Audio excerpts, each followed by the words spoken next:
Good morning, everybody. Welcome into the Couch Potato Sports Show. It is me, Sonny Clark, the hardest working man in sports radio, as we're here on our Sunday morning tradition that continues on here into our 16th year. Looking forward to even more years here on the Couch Potato Sports Show. That being said, we are set and ready to rock and roll with the things that we're going to talk about. Let's go ahead and bring them on in. Oh, yeah. It's Sunday morning. You know it's time for this kind of stuff. That's right. It's the one. Well, maybe there's more than two Godfathers. I don't know. We got Trey Mack. We have Trey Kling. Good morning, my friend. How are you? Where are you at? What? Where are you at? I'm in Arizona still. Really? Yeah, still in Arizona. Got some things that I'm working on down here, but yep, still in Arizona. Might be here for a couple more weeks, so be ready for that. So, how you doing this morning? You're on the road. Where are you headed? I'm taking Cooper back to his mom's. I'm hoping this is the last time I have to do this with coming on the air while I'm driving. Don't mind, actually. It's actually worked out pretty well. Your connection's usually pretty good. Every once in a while, it goes out. Yeah, I mean, I'm taking I-35 and I'm in Gainesville right now, so yeah. So. Mm-hmm. Yeah, me. Gotcha. So, that being said, of course, that's the name of the show. We're here. We're talking about a lot of things, but I'm going to go ahead and throw up a video. I don't know how much you'll see, but this is one Hulk Hogan before he passed away on his, well, I guess literally on his deathbed, but he's still alive on this one. But here it is. Another day in the hospital. Stood up tight, which is pretty cool. I don't know what I'm going to do.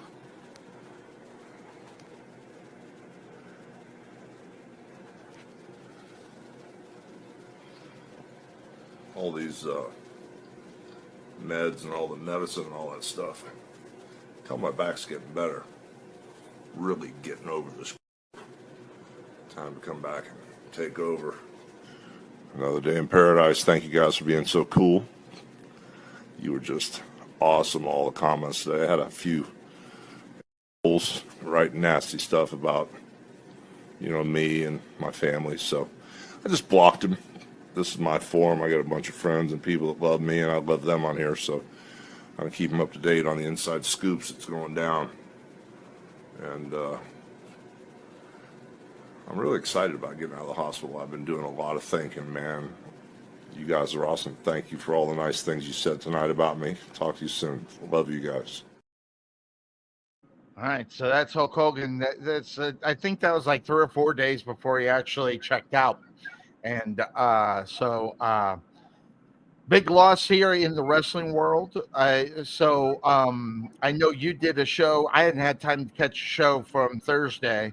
I don't know how much you actually caught up with this or actually talked about it. I'm sure it was probably one of the main subjects of what you were talking about most of that show. That's what people really talked about. Because it happened that day. So yeah, I mean, there was no other wrestling news that was that big to talk about, minus the fact that the biggest name in the business passed away. So it's kind of like you take a look at the how wrestling has went through the years, and there's certain guys that take on that iconic persona. I know back when I was a little boy, Dick the Bruiser and the Crusher were my favorite, as well as Bobby Heenan when he was in the ring and just really kind of starting out in the managerial side. Then, of course, Andre the Giant. And that, not too many. I don't know how people think or where people think Dick the Bruiser is, but as a little boy, that's who it was. And then it was Hulk Hogan. And then the difference between that is the length of time, because I was a little boy and things of that sort. And then taking that, and then Hulk Hogan over 30 years doing what he did in the ring with Andre and with all the big names. And as far as that's concerned. So, where do you rank Hulk Hogan as far as wrestling is? obviously I would think that he would be on your Mount Rushmore of wrestling. Well, I think Triple H said it best on SmackDown. He's like the biggest attraction that took this. Let's face it, WWE is not WWE without Hulk Hogan. There's no question. If Hulk Hogan had never come, if he never did Rocky 3 and went to the AWA, and then Vince plucked him out of Minnesota and put him there to say we're gonna go global, I'm sorry, but the people that Vince had at that time, the Iron Sheik, Bob Backlund, Tito Santana, even going back to Superstar Billy Graham and Bruno Sammartino, those were all regional guys. Right. Hogan's name, who at that point he already been on the Tonight Show, he'd already been on Sports Illustrated. I mean, he was, I think, I don't know if he was before Sports Illustrated or after. The only wrestler to ever be on Sports Illustrated. But, people knew the name. And he had a gimmick that worked. He has such great charisma. And we can criticize the wrestling all we want. Again, this goes back to what I was telling a lot of guys in the locker room when I worked with Sword. It don't matter about how many wrestling moves you know. It matters about you getting over with the crowd. And that guy got over with the crowd like no other. Now, you look at who came after him. I mean, you have Steve Austin, The Rock, Bret Hart, Triple H, The Undertaker. I mean, all those guys could be world champion today, or obviously Bret can't. But those guys will be put in position to become world champion. Back when Hogan was running, you didn't have anybody. It was always him. Why am I on my own? Because I do that every once in a while. Yeah, don't do that. It's, again, I said don't do that, and you still do it. What a dick.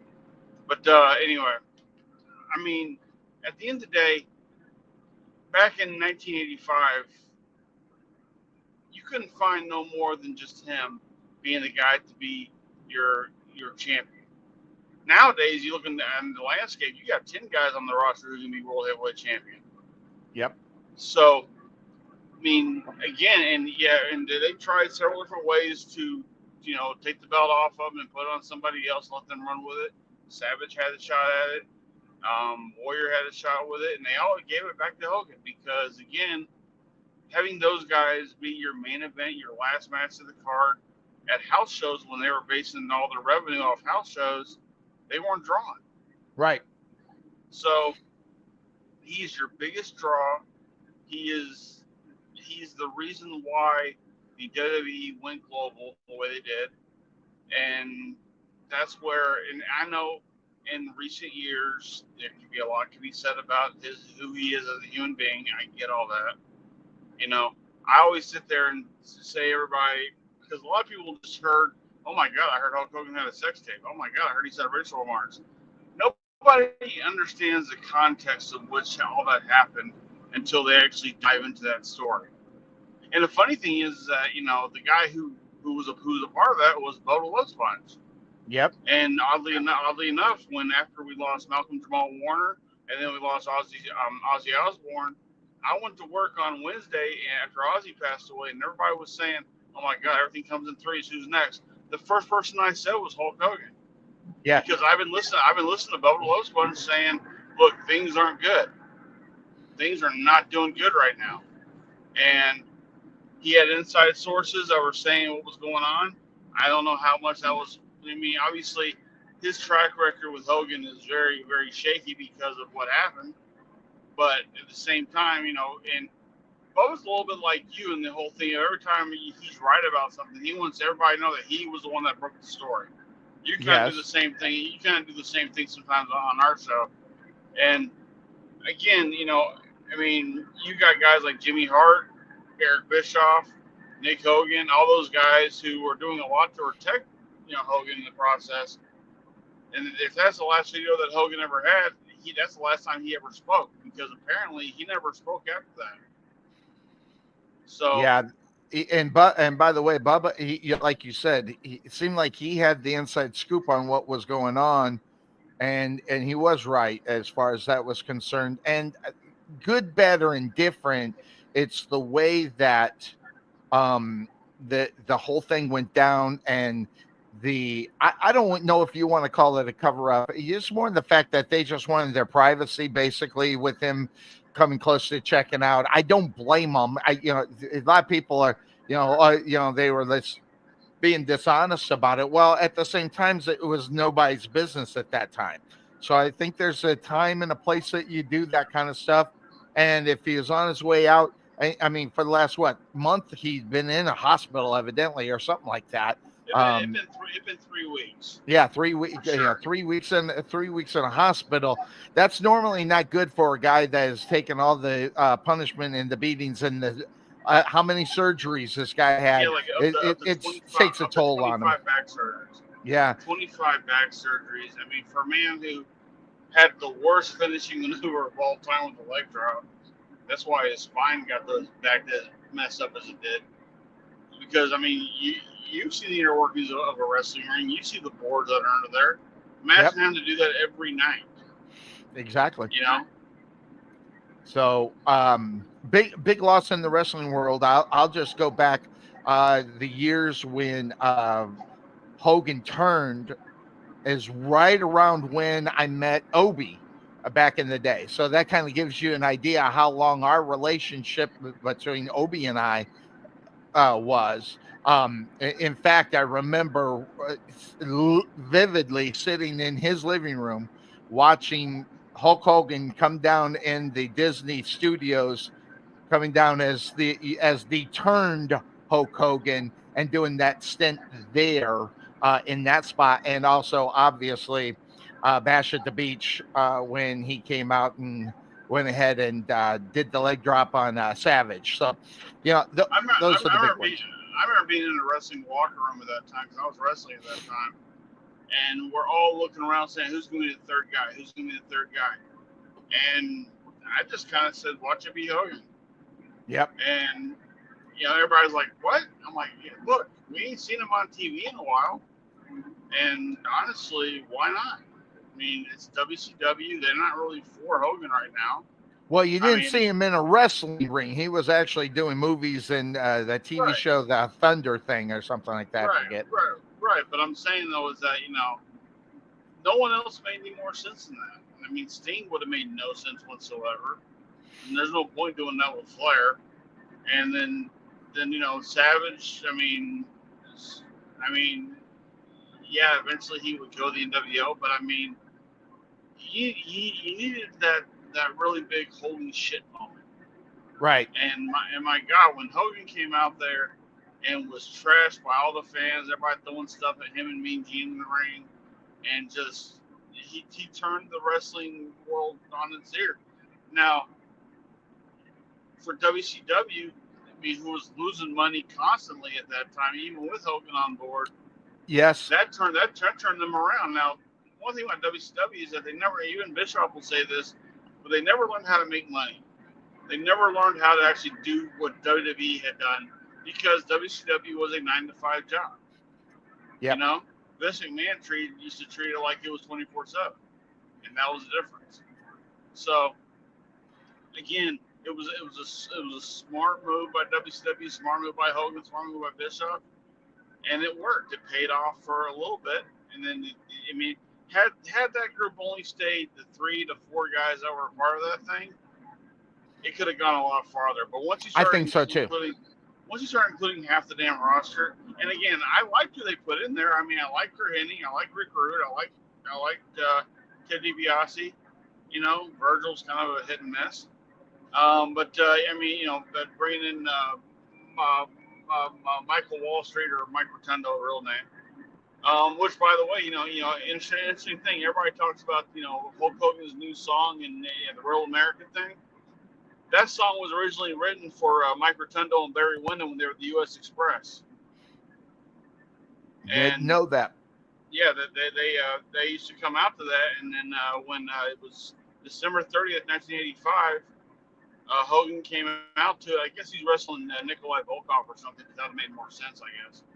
And that the song just stuck with him, and that's always been his signature song. Before that, it was Eye of the Tiger. Before that, it was just some generic thing that whoever was putting the music together at the time was doing.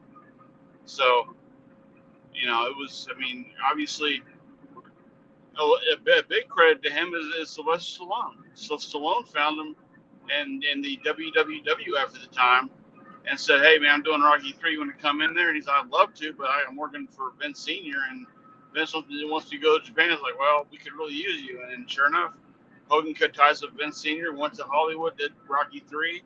Vern Gagne saw the writing on the wall with him. Like, God, that guy was in a movie. He's on the Tonight Show. Everybody knows who this guy is. Let's bring him in.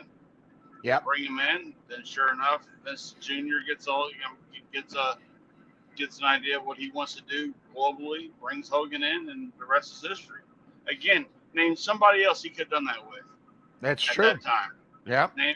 Andre the Giant was already wrestling at the time, and he was already in attraction, but he was going from territory to territory.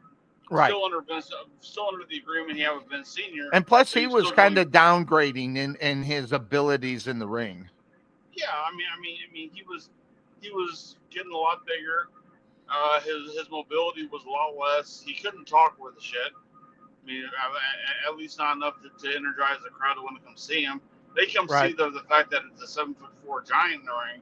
But after that, I mean, Hogan talked you into the building. Hogan talked you into the stadiums. Yep.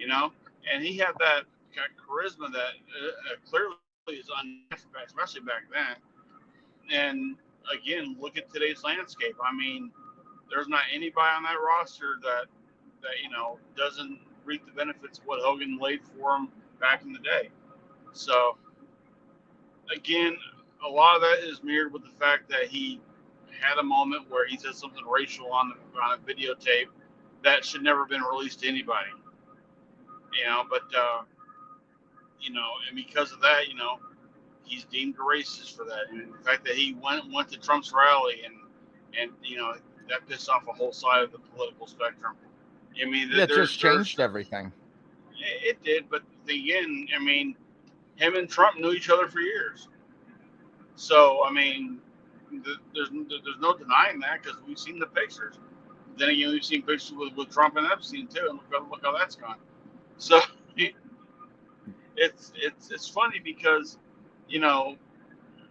Hogan was never really good about speaking out of turn without something laid out in front of him. Right. He would do these interviews, and he would all of a sudden Andre the Giant went from 500 pounds to 700 pounds, 800 pounds, 100 pounds, whatever.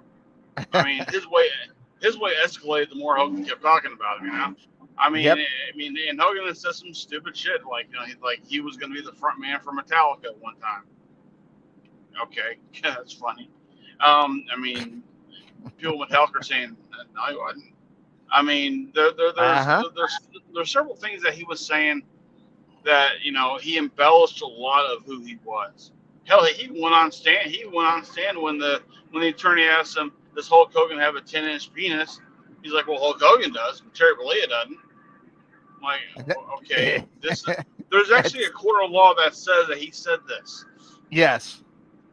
So it's like, it's almost like it'd been great if he'd kind of faded to obscurity, and just kind of like, hey, look, he was so great. But the thing was, at that time, I mean, at the time when everything was going on, his wife took $74 million from him. His first wife, was churning him for so much money through her. In the state of Florida, when you get divorced, not only does the husband have to pay for his own lawyer, he's got to pay for her lawyer too. Yep. And she was churning him for so much money. And again, remember, he's the guy that's gone out there and paid the price for all this. What has she done? Yeah. Not much. Right. I mean, she became a reality star because of Hogan. I mean, everything she got was because of him. I mean, it's a fact. I mean, there's no shame in it. It's who you are. Right. And then just as time had gone on, the whole thing, everybody talks about the sex tape, Think about it. Bubba the Love Sponge offered his wife up to him to make him feel better, according to Bubba's story. Okay? Hogan went in for it because he was staying with Hope. He was staying with Bubba for a while because he was homeless for a little bit. He was in between houses. Correct. So then Bubba's producer, Matt Lloyd, who was working with Mike Calta, who was a radio personality who was at war with Bubba, went in there, stole the tape, and sold to Gawker. Bubba, in the meantime, has had to. He lost his job with Cox Cox Radio. Right. He lost his spot to the guy who sold the tape to help sell the tape to Gawker. Had to pay Hogan $5,000 for the tape itself, and just I mean, he lost a lot in the process. Yep. In the meantime, Hogan, who at the time was very protected by his lawyers and everybody else, was trying to do everything he could do to clear his name. But then, of course, well, what about you saying this? Well, maybe there's a part of a racist, some part of my body. You shut the fuck up. Don't talk. Look, we've all said things behind closed doors that we don't know that we're being recorded that we probably would never say in public. All right. Right, This Sonny? is true. This is Okay. true. Yep. I'm listening. I'm not listening. I'm not saying it's all racist, but I'm saying I'm sure we've all said things that we don't want to have the growing public to know what's going through our head at that moment. And at that time, Hogan was very frustrated with his daughters not getting a record deal. Which, by the way, there's a reason why she didn't get a record deal, because everybody sounded like her, or she sounded like everybody else, one or the other. So obviously, why go after her when she sounds like people that didn't get who are probably a little bit better than her. Yep. Nick Hogan was in and out of jail because of what happened with the car crash. You had the deal with the wife going over there. You at that point you're in a lot of pain. Knowing him, he lived with a lot of pain for a lot of years. He was taking gimmicks and pills and everything else to kind of stay functional. So yeah, the man was a train wreck, and the fact that he survived all that back then is amazing. Yeah. So at 71 years old, for him to finally, be done, the fact that he's officially done now, and yeah, I know I've seen a lot of, I saw what Flair was saying at TMZ, and he was in tears, and he should be, because, Hogan was there for him. Hogan was there during his health scare. He was there during when Reed committed suicide. He was there through all that stuff. So even Charlotte was saying good things on. It's amazing how even Bruce Beefcake, who's had heat with Hogan ever since he got married to his wife, he came out and said something, and he said, "I wish we could have repaired this. I really wish we could have." At least there's that. Then you got the guys like Bret Hart who aren't going to say a damn thing because all he says is negative shit. So yeah, he's got a little tiff with that, with the wrestling business in general. Well, yeah, he does, but boy, he was no problem throwing Goldberg and Hogan under the bus because of what. Oh no, he's been doing that for years. Yeah. Yeah, but the thing is though is that again, if Bret Hart was really really honest with himself, there's no Bret the Hitman Hart becoming WWE champion without Hulk Hogan laying the foundation. Absolutely. Well, and he laid the foundation for many people, never mind extended careers. Let's be honest. So there's a lot of guys out there that probably should not have been out there based on their age and everything. But the name Hulk Hogan and the name, even in a decline, when you combo them, is something that's big up on top of it. The thing is, I'm going to sum this up this way. This was a huge loss, no doubt about it.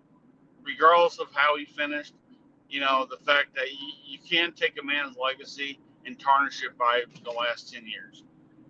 There are those who've done that. Look at Mel Gibson, great actor, but he's had his issues. Kevin Spacey, great actor, but he's had his issues. And Crispin Walk, great wrestler. Unfortunately, he ended up as a really bad human being. He legitimately killed 2 people. So, there is that.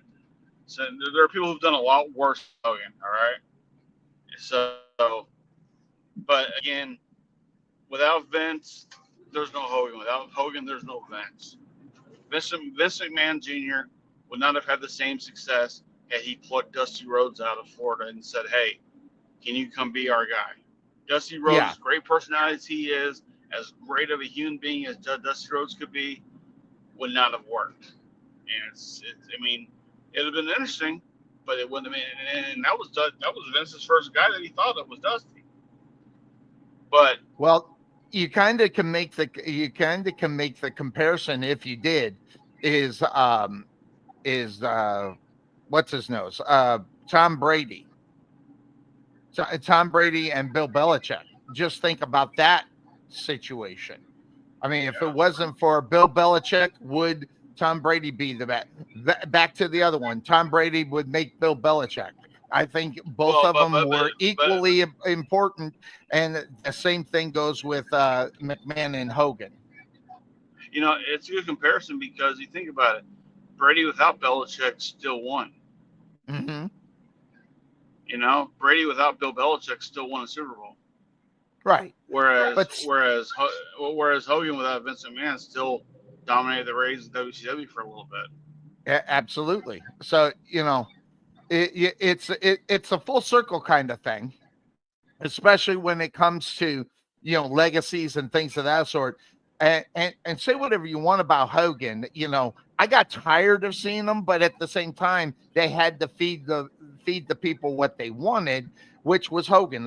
And there's no argument there. But I think interestingly enough, what you're talking about is Bob Backlund. Is when basically he kind of won everything, took it away from Backlund. But Backlund wasn't the best thing out there either. That guy wasn't a draw.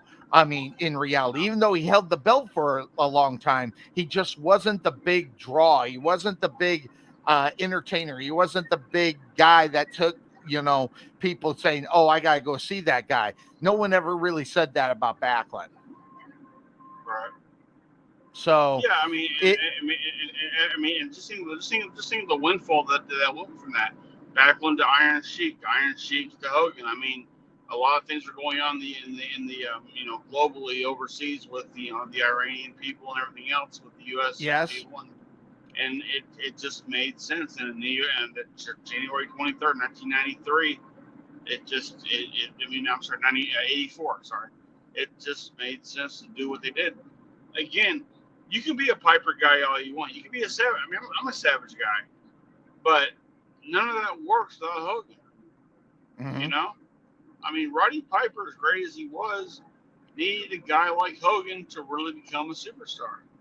Yep. You know, and the one thing I said on my Facebook post when he died, I'm like, look, there have been a lot of wrestling stars back in the day, but he was the first ever superstar.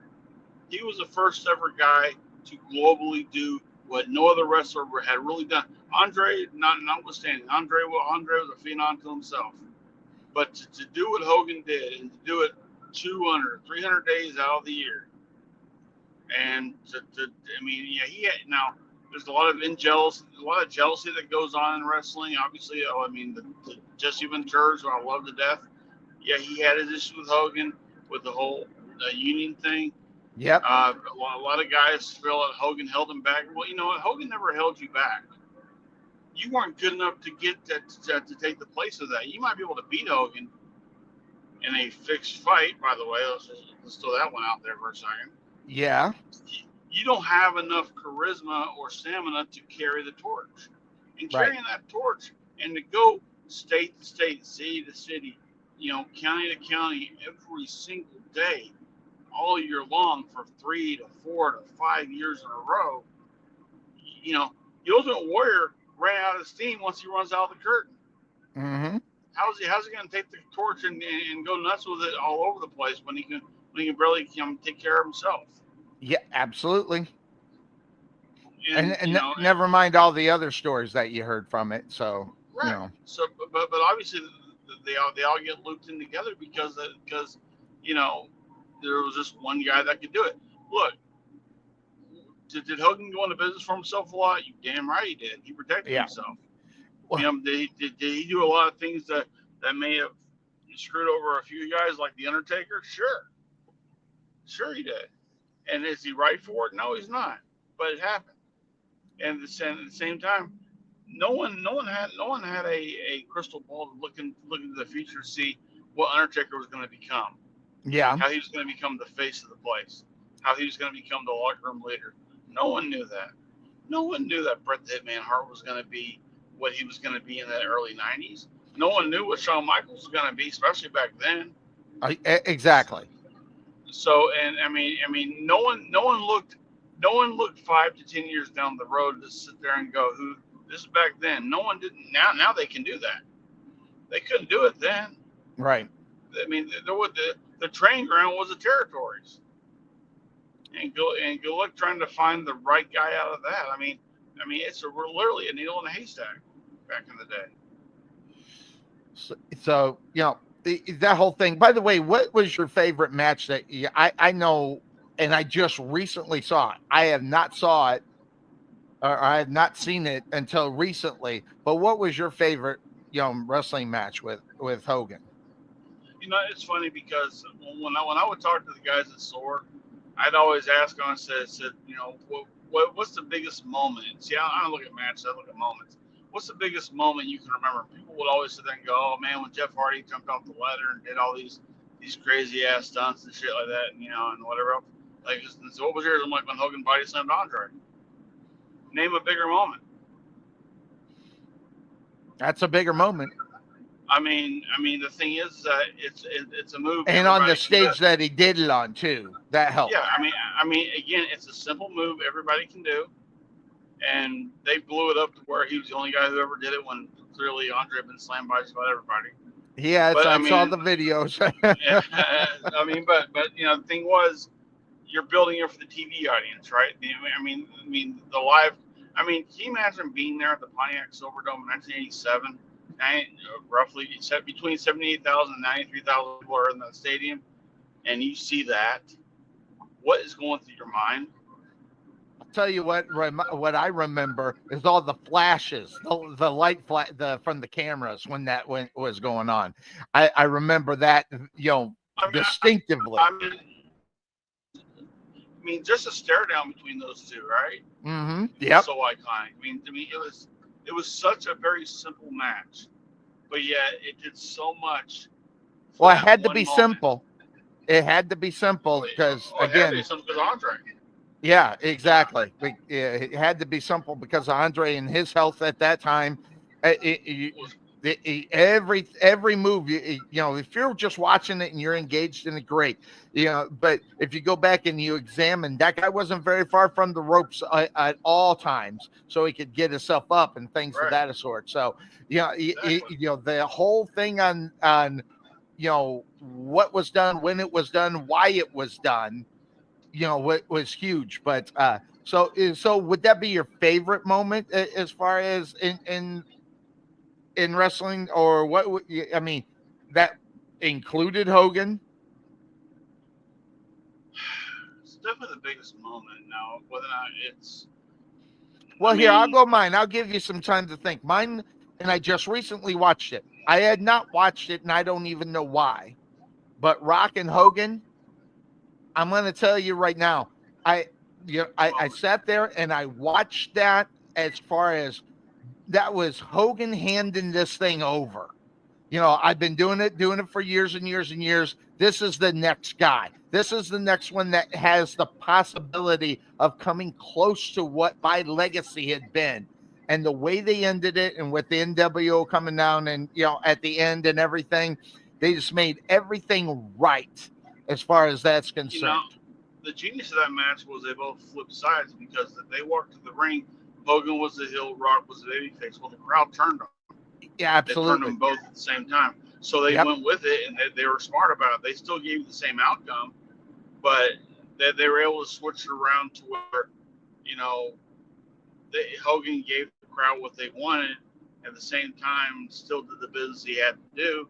That makes him a true professional at that point. Absolutely. And plus, he saw the writing on the wall. This guy, The Rock, this guy's got movie potential. This guy's got superstar potential.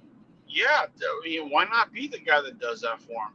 And people always say, "Does this suck that we never got to see Austin and Hogan together?" Yeah, it sucks. But what kind of match would we have gotten there? Exactly. We've got Triple H and Hogan. Well, Triple H talked on SmackDown how they got to share the ring together. that they weren't classic matches. I No. mean, it took Undertaker interfering in those matches Hmm. just to make it kind of relevant. You know, if anyone's ever really dominated Hogan, it was Undertaker because he took the belt from him twice. Yes, that's correct. Uh, Uh, so I mean, the thing is though, but that also tells you that when you look at the businessman Hulk Hogan as opposed to the entertainer, you know, a lot of times he'd have to do that when he didn't want to. He didn't want to give the belt to the Warrior, but he knew that this is what Vince wanted. Just wait, they'll give it back to me, and he did. Warrior didn't hold it for a full year. He lost it in January to Slaughter. And imagine how bad that would have been had they won WrestleMania with the idea of creating tugboat deal. Because that was correct. what they were going to do originally. Have him be the big Iraqi sympathizer at the time. But it made more sense with Slaughter. And while you know that may have been more over And Slaughter even than Slaughter. Even Slaughter didn't have. I mean, he had the recognition because of what he was doing. G.I. Joe. Yeah, the kind of American hero kind of thing that they were trying to really kind of do, but really didn't work. But at the same time, how Hogan got it over being the American hero compared to the few that came before, it just wasn't there. And that obviously became from his stature, his how big he was and stuff like that. And say whatever you want about Vince McMahon, even though it was kind of crappy in reality, but he knew what would sell to the people, and that's big, strong, and that's what Hogan was, and that's what put together, and that's the reason why it was such a success in reality. The bad thing about it with Hogan though is the fact that because he had been so engrossed with the character that the human part of that and everything else about why he couldn't just come out and say, yeah, I took steroids, because in his mind it would ruin everything. Right. Which in the long run, maybe it would have hurt him for about a few minutes. You know, maybe it would have been more devastating than we would have thought back then. But he would have overcame. He overcame the racist remark in, That's true. in some places. So I mean, steroids. Which, by the way, just look out to Hollywood. Stallone's taking them. Schwarzenegger's taking them. I mean, they're all taking them. People in the locker room were taking them. Yes. So you can sit there and tell me the Ultimate Warrior never took steroids? Oh, Are yeah. you gonna sit there and But I'll tell you this, and it's kind of, I don't know if you want to call it controversial, but if it wasn't for steroids, I bet you a dime we probably wouldn't see wrestling to where it was either. So no. steroids had a lot to play with it, whether it's football, whether it's other sport, baseball, but steroids is what brought the people to put asses in seats because of how big these athletes were. And a lot of that stemmed from superstar Billy Graham. I mean, Yep. everybody saw. I mean, And superstar Billy everybody wants Graham. to put that on Hogan because he was the main guy at that time, but it started with Superstar. It's funny because you take a look at superstar Billy Graham, you take a look at Dusty Rhodes, and you got Hogan doing both of them. Hmm. Hogan had the charisma, he had the look, he had the name, because at that time, the Incredible Hulk was on TV at the time, Yep. and for him to be, he was called the Incredible Hulk Hogan for a while, and they had to pay Marvel several hundreds of dollars to be able to use that for a while. And then it wasn't until he became Hollywood Hogan to where he can get away from some of that stuff. But yeah, I mean, look, the guy was a smart business guy. The guy's, I mean, I'm not sure what his current wife is going to inherit with all with the passing of him. But man, everybody he's married has been sitting pretty for a while. Okay, I mean, Linda got 74 million. His second wife got a house and a car in the first 45 days they were divorced. I mean, she made out like a bandit. Now, this current one he's with, I mean, if she's going to hear all the trademark stuff and all the other stuff that comes with Hulk Hogan, she'll be sitting pretty. The sad thing is, though, is that from everything I've read, I guess Brooke Hogan has not really been, or Brooke Bully has never really been in touch with her father for the last couple of years, ever since she's had twins. So that's kind of a sad story. But then she has her own reasons, you know. I Right. mean, she had a lot of emotional baggage that came from the mom and the dad, you know, and how they were both tearing at her and everything else. Nick, you know, I mean, you know, Nick Hogan is nothing without his father getting him out of the He's a ship. mess. He's a mess, Oh man. my I God. I read up on him. That guy's in trouble with the cops all the time. He can't keep out of jail for whatever reason. But Yeah. and actually I remember seeing a Hogan video where he had to go and try to keep his kid from getting arrested as best he could. It didn't Yeah. help per He, se, but he yeah. tried. I think he had a DUI Yeah, and DUI, yeah. exactly. And Yeah. he tried to get it up and just and he didn't expect it. He didn't say, "Hey, I'm Hulk Hogan, let this guy go." He was like, "Hey, if that's what you got to do, you got to do." Which I actually respected him because I expected to say, "Hey, do you know who I am?" Just within the last 5 years, I've seen a different Hogan, and obviously had to keep up the persona and stuff like that through the years. He had to figure out how to pay the bills, starting businesses right or left. But as he got, I would say the last 3 years of his life, he kind of turned into kind of a guy, so someone Do you you can think look at. Hulk Hogan has ever had to walk into a place and go, "Do you know who I am?" Just Well, people don't know who he is. Come no, on. I'm just saying, I know. he I didn't know. use the line because everybody who used it and keeping it within the sporting world, poor Mary Lou Mary Lou Retton, she got pulled over and she pulled the "Do you know who I am?" The kind of thing. So, which it I'd is, be like, boy, no. that alcohol will make you say some of the craziest things, but Hey, now hey, just real quickly, I'm gonna take a quick break real quick because I gotta get some food for me and my son. So give gotcha. me a minute, all right? All right, I'll kick you out and we'll go. But yeah, Mary Lou Retton got caught up into the "Do you know who I am?" Which, by the way, hey, I don't care, DUI or not, Mary Lou Retton, I was in it. I love Mary Lou, big time. So, yeah, the passing of Hulk Hogan, big time. Matter of fact, we lost three big ones: Malcolm Jamal Warner, Ozzy, and Hulk. And there's a couple others, but I mean, as far as standouts were there, you kind of and Ozzy even had his way and his dealings within the WWE with what he did with them as well. So and his wife, even Sharon, I said Sharon Lawrence, but Sharon, whatever her last name is that she goes by, actually had a stint there as well. So, keeping it all within what's going on. That having been said, that's the name of this show. SummerSlam, we're keeping it with wrestling here for a while. SummerSlam coming up. It's the first 2-day event for SummerSlam. So there we go. 2 days, and you see what's going on as far as the actual card that's going on. And this is August 31st, so that's coming around. Unless something changes or something goes through, Sunday's a big night in reality. And so that is huge. Watch out for Dominic Mysterio and AJ Styles. Say what I remember on this show, and you even had Podfather a couple years back talking about Dominic Mysterio. Dominic Mysterio has become a wrestler now too. Never mind the fact that everybody hates him, which is the reason why the guy's in business. Okay, the reason why he's on TV each and every week is because of the response that he gets. He's going to go up against AJ Styles, Cena, Cody Rhodes. It will be interesting how they do that. Solo Sequoia and Jacob Fatu.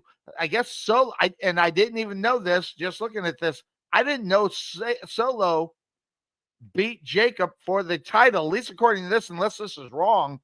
Then Becky Lynch, Laura Valkyrie, and Naomi, Io Sky, and Rhea Ripley. Again, we're going to do that again. Interestingly enough, so that being said, Naomi cashed in the Money in the Bank to get the championship. And so that'll be interesting to see how that all works. Saturday is kind of the setup. All right, so I see the hand moving. Let's go ahead and bring it back in. What do you think about Sunday, man? Okay. I may hate. I'm gonna hate for you to do this. Can you repeat all that again? I'm sorry. Yeah. Right. I'm supposed to repeat all that again. You weren't paying attention. No, I was too busy ordering, sir. Well, it was SummerSlam, the first 2 night event for SummerSlam. Right. And that being said, Saturdays is just to warm you up for the big time. Now, Right. I did not know. Did Solo Sequoia beat Jacob Fatu for the title? He did. Okay, I didn't know. I haven't seen that. I haven't been able to watch as much as I would like to. So that's actually recent. Yeah, As far as and I believe that match is in the steel cage too, because they're trying to keep the new bloodline out of the match. right. So interestingly enough, Solo Sequoia is a guy that's got to keep himself relevant. So, yeah, to kind of keep his career going. But Saturday just warms you up, as far as that's concerned. Although I really think they made a big mistake. If they don't move Gunther and CM Punk to the main event, well, this is probably not in. This is probably just the match is not in order. But Gunther and CM Punk is the big one. Tiffany Stratton and Jade Cardell. And I wanted to talk to you about Jade because I remember talking. This is a woman that has not been able to. Oh, how do you say? Really put it together in reality and Always get make it over. she hasn't been able to get over, at least in the way that you would think that she would be able to get over, based upon who she is, what she is, and everything else. But I'm not impressed with. I wasn't impressed with Jade Cardell in AEW anyway. Um, but someone in the WWE saw something that she could possibly be, and I don't think she's lived up at least to that. At least since she arrived in the WWE. They paid her a lot of money to come over, so they're trying to get what they can out of her. Yeah, And that they're Roman Reigns rocket, putting the rocket ship, to her back and seeing what happens.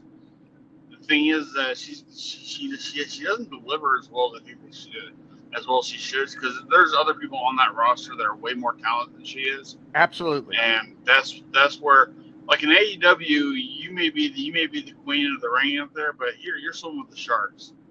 So, I mean, the thing is, the people around her can help her get better, but she's got to think that she can get better. If she thinks that she's arrived and this is all she has to do, and she can just go through this entire thing half-assing the way she is, she ain't gonna last long. Well, And take a look at going back to Dominic Mysterio. I mean, we were wondering how long that would be before he becomes a better wrestler. But this guy, over the years, and I remember you, me, Sir Mo talking about this, and that was like, what, 3 years ago? We were talking. Now you see Dominic Mysterio kind of putting it together in the ring. So I think that, unlike Jay Cardell, she hasn't been able to put it together to look good in the ring. you know, Dominic Mysterio put it together without the wrestling, though. That's the thing, though, because the wrestling Yep. is one thing, but he put it over by getting over with the crowd. Yep. And the crowd they found a niche with him. They booed him before he talked. They booed him out of the building. They put him in a situation to where, he fucked over Rhea Ripley. They made her the biggest superstar they got going right now. Yeah, I mean, right now, dude, Rhea Ripley, for what she is, I mean, I've heard the comparisons between her and China. yes, She dwarfs China. I hate to say she dwarfs China. I You know? agree. I think she's much better than China, and that's mainly because of her wrestling moves. China didn't have the. Well, hold on. How about this? The grace of the moves. China had moves, but she always kind of looked awkward. Rhea Ripley has figured out the way to make it look graceful. Well, China didn't have any charisma. At the end of the day, she doesn't have a whole lot of charisma. Rhea's got charisma. Well, that And was her character, though. That yeah, was her character. it oozes from her constantly, and the fact that she goes on these interview junkets with her and CM Punk and her and whoever else, and she's the face of the woman's division, no doubt about it. Without a doubt. And the thing is, and while Becky Lynch is showing up in Happy Gilmore too, and other people, other women wrestlers are getting these opportunities. I mean, Liv Morgan. I mean, let's face it, her being her right now really hurts that locker room because her charisma is right there on par with Rhea It's Ripley. out of this world. It's too bad she's not going to make it back for SummerSlam too in her hometown. I know it does. I mean, she might still show up to make an appearance, but it does suck that she can't compete. Unless she can get in there and do that one move, that can excite the crowd. So they Yeah, keep your eye on that. I think we might be able to see her and might be able to see her do one move maybe. yeah, But yeah. We'll see what happens. I what do mean, you it's think of the SummerSlam. 2 night SummerSlam? What do you think of it? I I mean, is like it a it. good thing, I, bad thing? I like it because I mean, if you look from a business standpoint, they're going to double their money in a week, and they would on just doing one show. Yes. And I mean, it's not a Both bad nights will business be move. sold out. Yeah, for sure. And it's MetLife Stadium, which it shouldn't be rainy. It shouldn't be cold out there. Thank God.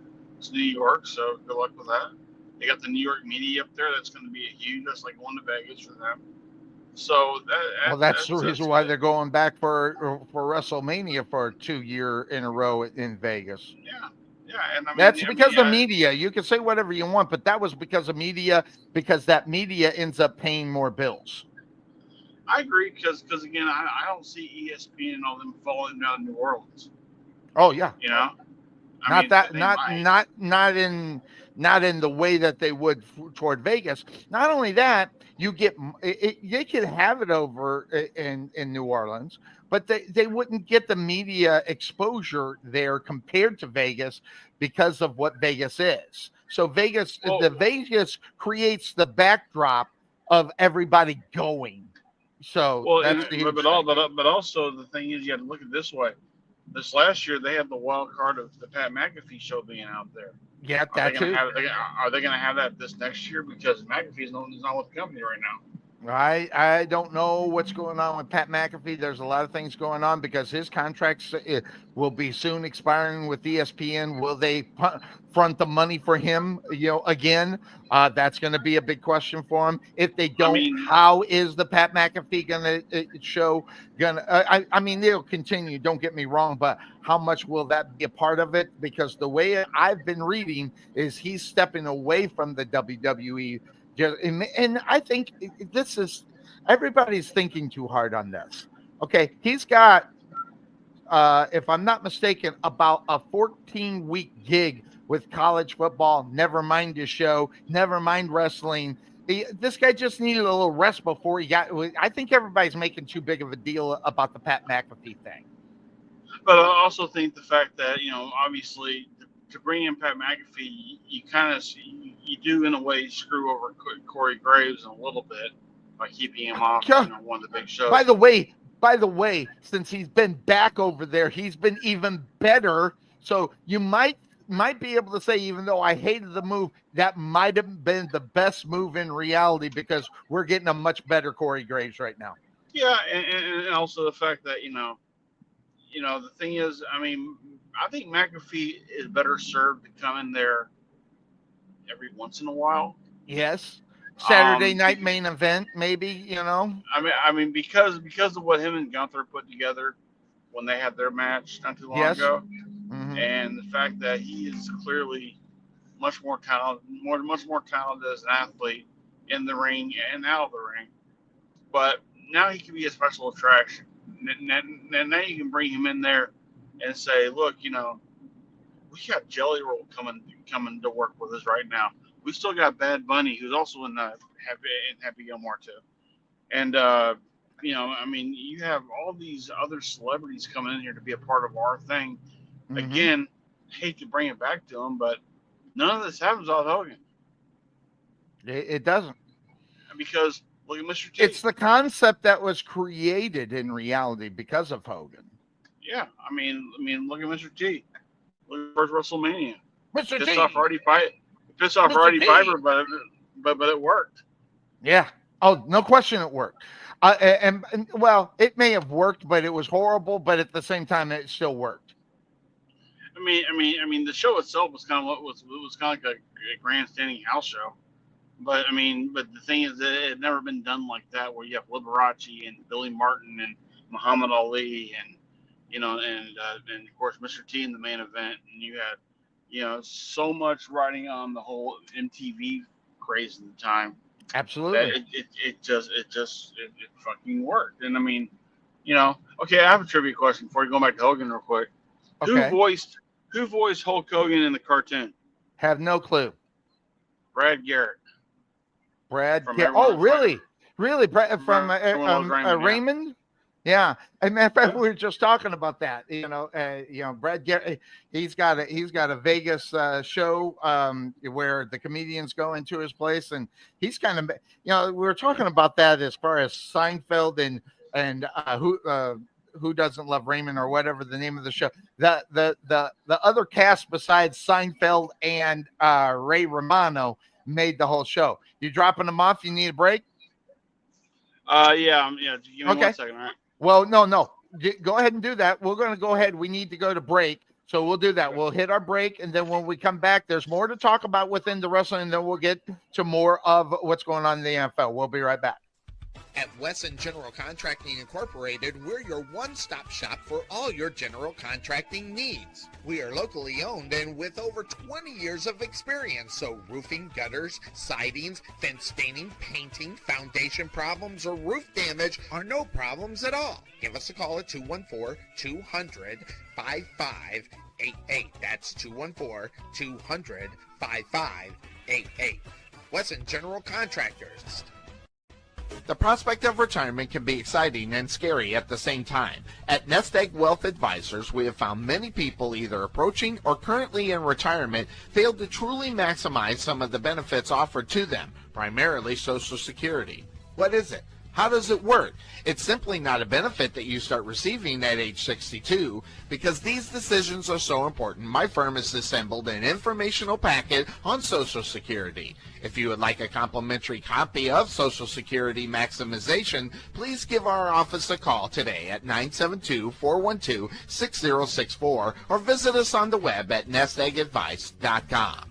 At the Jerry Bullet Training Center, we are a motivated team of coaches with the mindset of helping you achieve and reach your highest goals.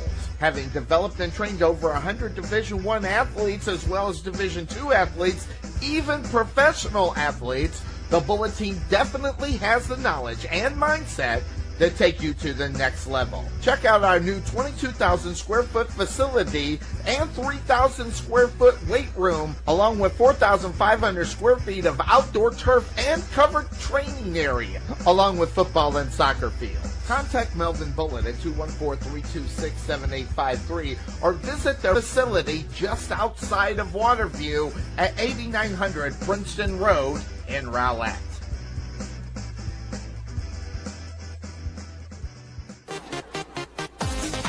Being taken for a ride? Check out Casso Insurance, serving Texans since 1981. Bundle your home, auto, or business insurance and save a ton. Casso Insurance on the corner of Main Street and Rowlett Road, where we make insurance fun. Or check us out on the web at CassoInsurance.com, where we always have the coffee pot on. Yeah, but is it fresh?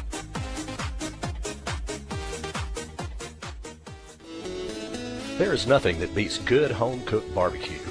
Since 1941, Dickey's Barbecue has done all the cooking and you take all the credit. Come see us today at our Rowlett location, 5701 President George Bush Turnpike, Suite 110 in the Target Shopping Center.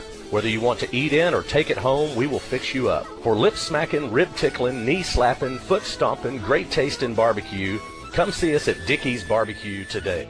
Here at Fit Body Boot Camp, located in Saxe, the solution is here. Fast, long-lasting weight loss results and the healthy lifestyle you need to keep them. The key to your fat loss success is our signature afterburn workouts, as well as support and motivation from our world-class coaches, and an easy-to-follow nutrition program to help you keep the fat off. Visit your local Fit Body Boot Camp in Saxe today to see the difference for yourself, or give us a call at 214-463-3005. That's 214-463-3005. Fit Body Boot Camp, Saxe. Saxe Ice House is a non-smoking craft beer and beer pub located in the heart of Saxe. The Ice House was opened to provide a friendly, clean, and female-friendly environment. Saxe was lacking a place for service industry, date nights, and girls' nights, as well as happy hours. Excellent service and top-notch food are our priority. On Tuesday, we offer 79-cent wings as well as half-price burgers on Mondays. So check us out at the Ice House located at 6501 Highway 78 in Saxe, or give us a call at 469-304-1550, or check us out on the web at saxeicehouse.com. Go! Have hail damage to your vehicle and you're in the DFW area? Then First Choice Auto Hail is the first choice and right choice for you. First Choice Auto Hail Repair wants to protect your vehicle's value and investment by repairing hail damage. We even cover deductibles up to $1,000 per vehicle and can help you have your vehicle repaired for zero out-of-pocket costs. Give us a call at 469-288-2639. That's 469-288-2639. First Choice Auto Hail Repair, a name you can trust.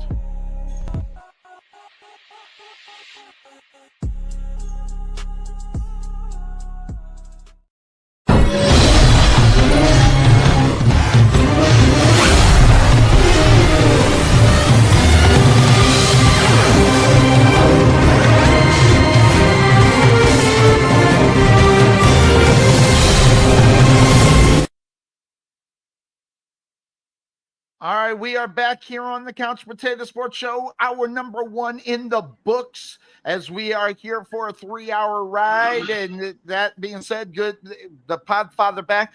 We've been talking about Hulk Hogan and the legacy that he brings, as far as where it is, because I agree with Podfather. I can't believe I would say that, but I agree with Podfather. We don't see wrestling the way it is today without without Hulk Hogan. There's no question. Oh, wait, what's this? Breaking news, Cowboys just paid someone and it wasn't Parsons. Well, who was it, Anthony? I mean, if you're going to threaten bringing news like that, you got to let us know. I mean, I need to know because I push buttons. So let me know, and then I can push buttons. If there's breaking news, I can just hit that.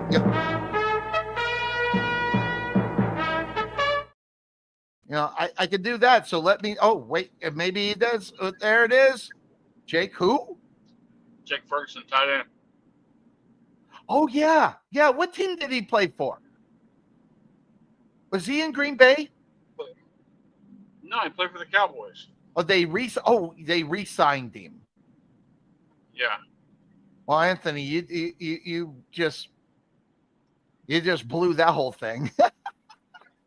Hey, that's not breaking news. Would be a bigger name, but that's okay. Jake Ferguson re-signed. I thought I knew I heard of him. I just wasn't sure. All right. So that being said, keeping it on the wrestling just really quick because so wrestling wouldn't be wrestling without that. But I'm going to tell you what happened. Okay.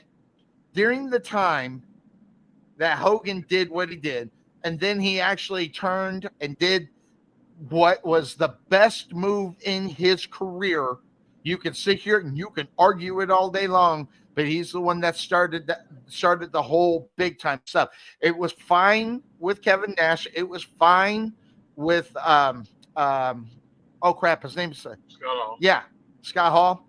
But they needed something to pull it through. And believe it or not, it wouldn't have been as big if it was Sting. It just wouldn't have been.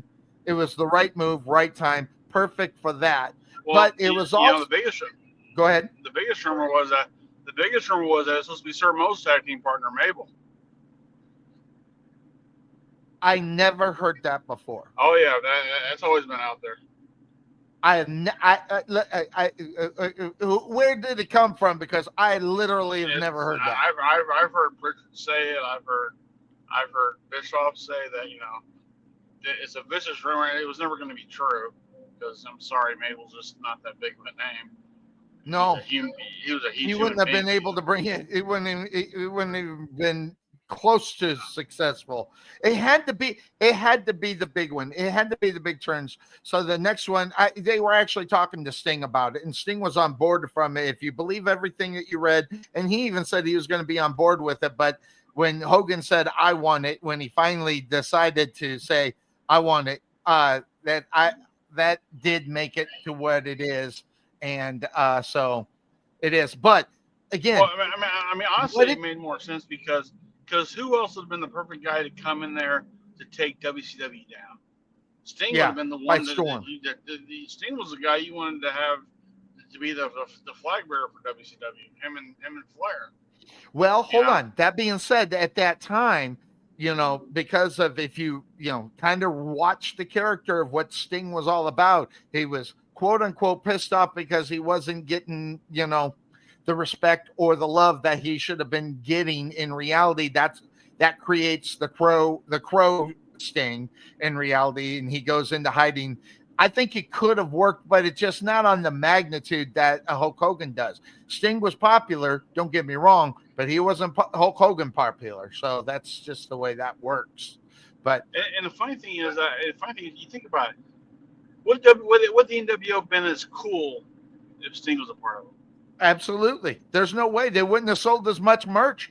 Never mind Hogan doing how much money they made in merch on a simple black and white. Which, by the way, if you want to make more money, don't add color to yours. It'd be black and white, and you'll make tons of money, especially with the popularity is because it costs less because it's black and white.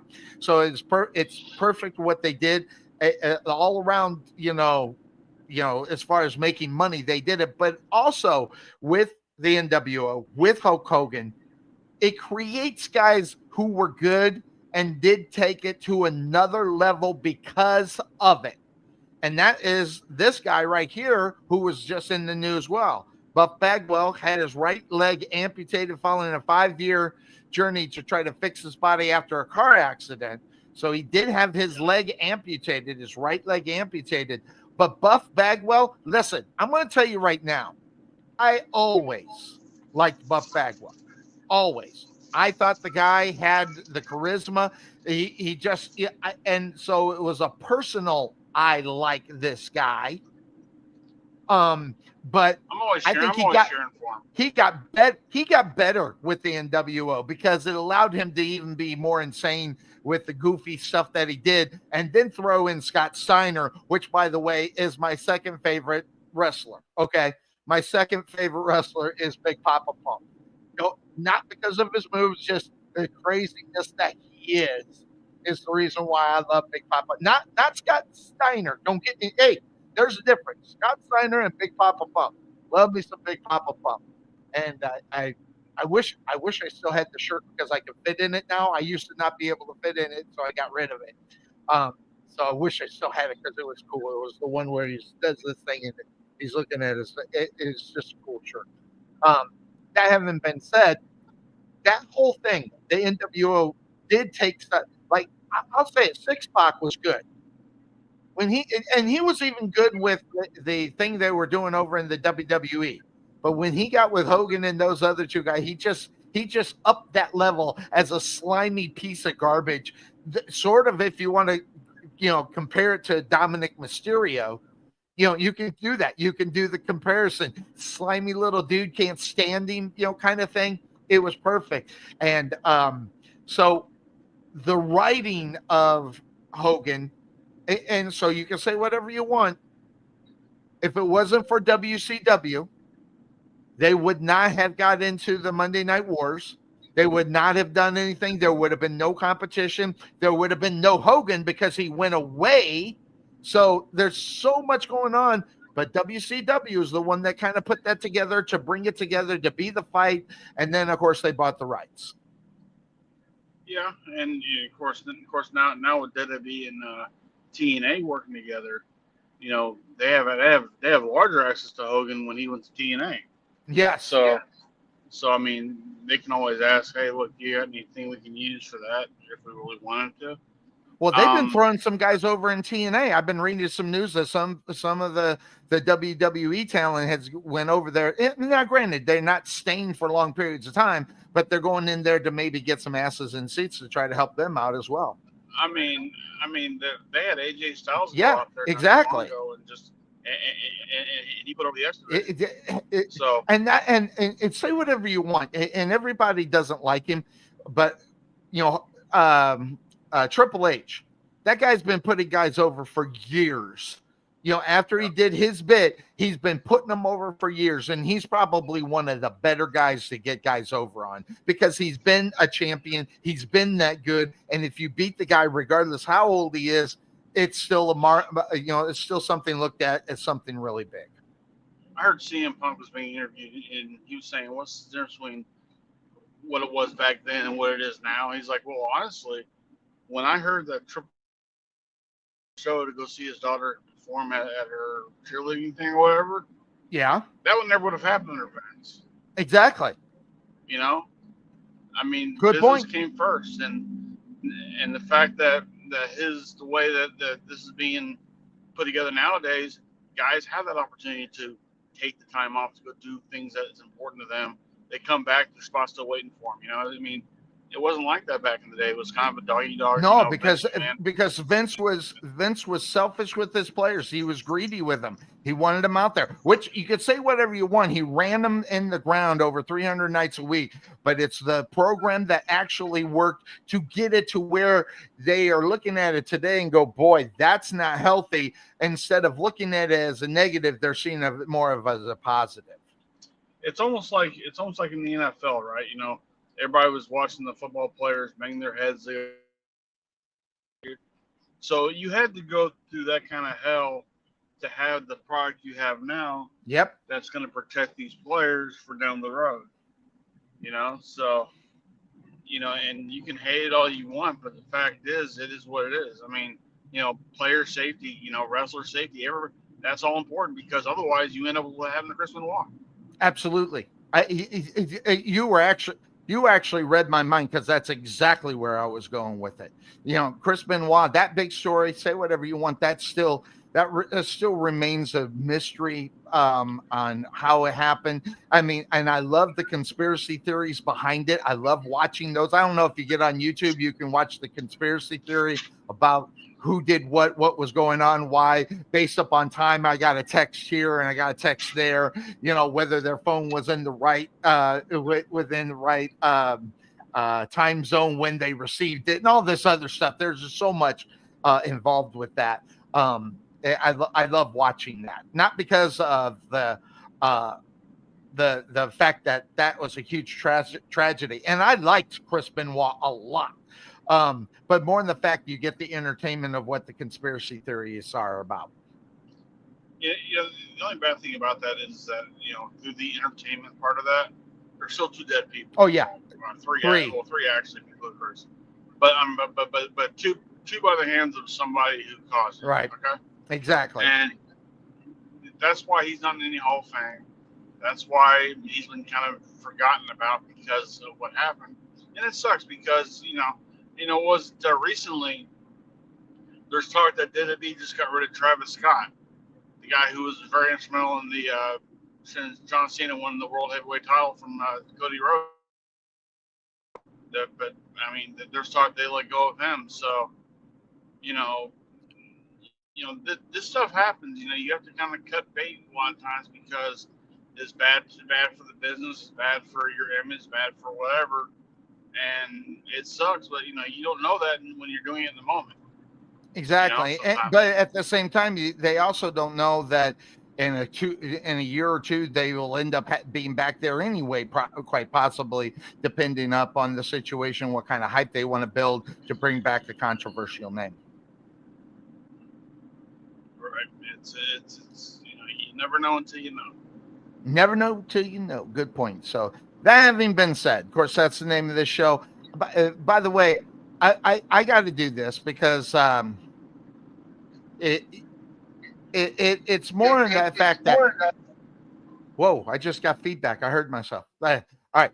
So I have to publicly thank that guy.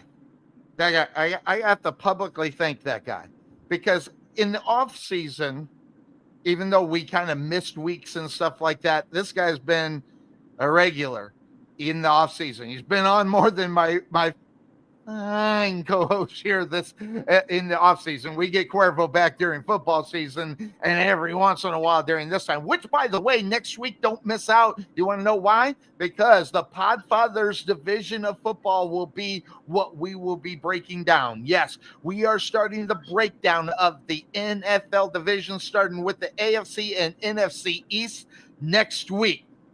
So next week we get the Podfathers Cowboys. And never mind, everything, all the other teams within those divisions, so that being said, I am looking forward to next week because it really kind of kicks off what we do on a weekly basis. We might even get Bryce from Brooklyn. We'll get Bryce from Brooklyn when we do AFC and NFC North. But hopefully we'll get him back to get his take on what he sees in the NFC and AFC North or East. Go ahead. I see I see the cogs moving in your freaking forehead. Go ahead. No, I'm just curious with the fact that I'm such a huge, and for honestly, I'm only here because people on demand want me to show up here. Okay? Yeah, because they don't want to see me. You're right. No, hell no. So my question is, when do I become a fine co-host, or am I still considered a misfit? Oh, no. Okay, hold on. As much as you've been filling in, and I do appreciate it, Cuervo has got, so no offense, he's got 14 years on you. So that's kind of, yeah, I don't know. Maybe I can do, I don't know. I'll talk to Cuervo and find out what you would be officially named, as far as that's concerned. So The third I wheel, will do that. the third wheel. I don't know. What the I don't third know. wheel?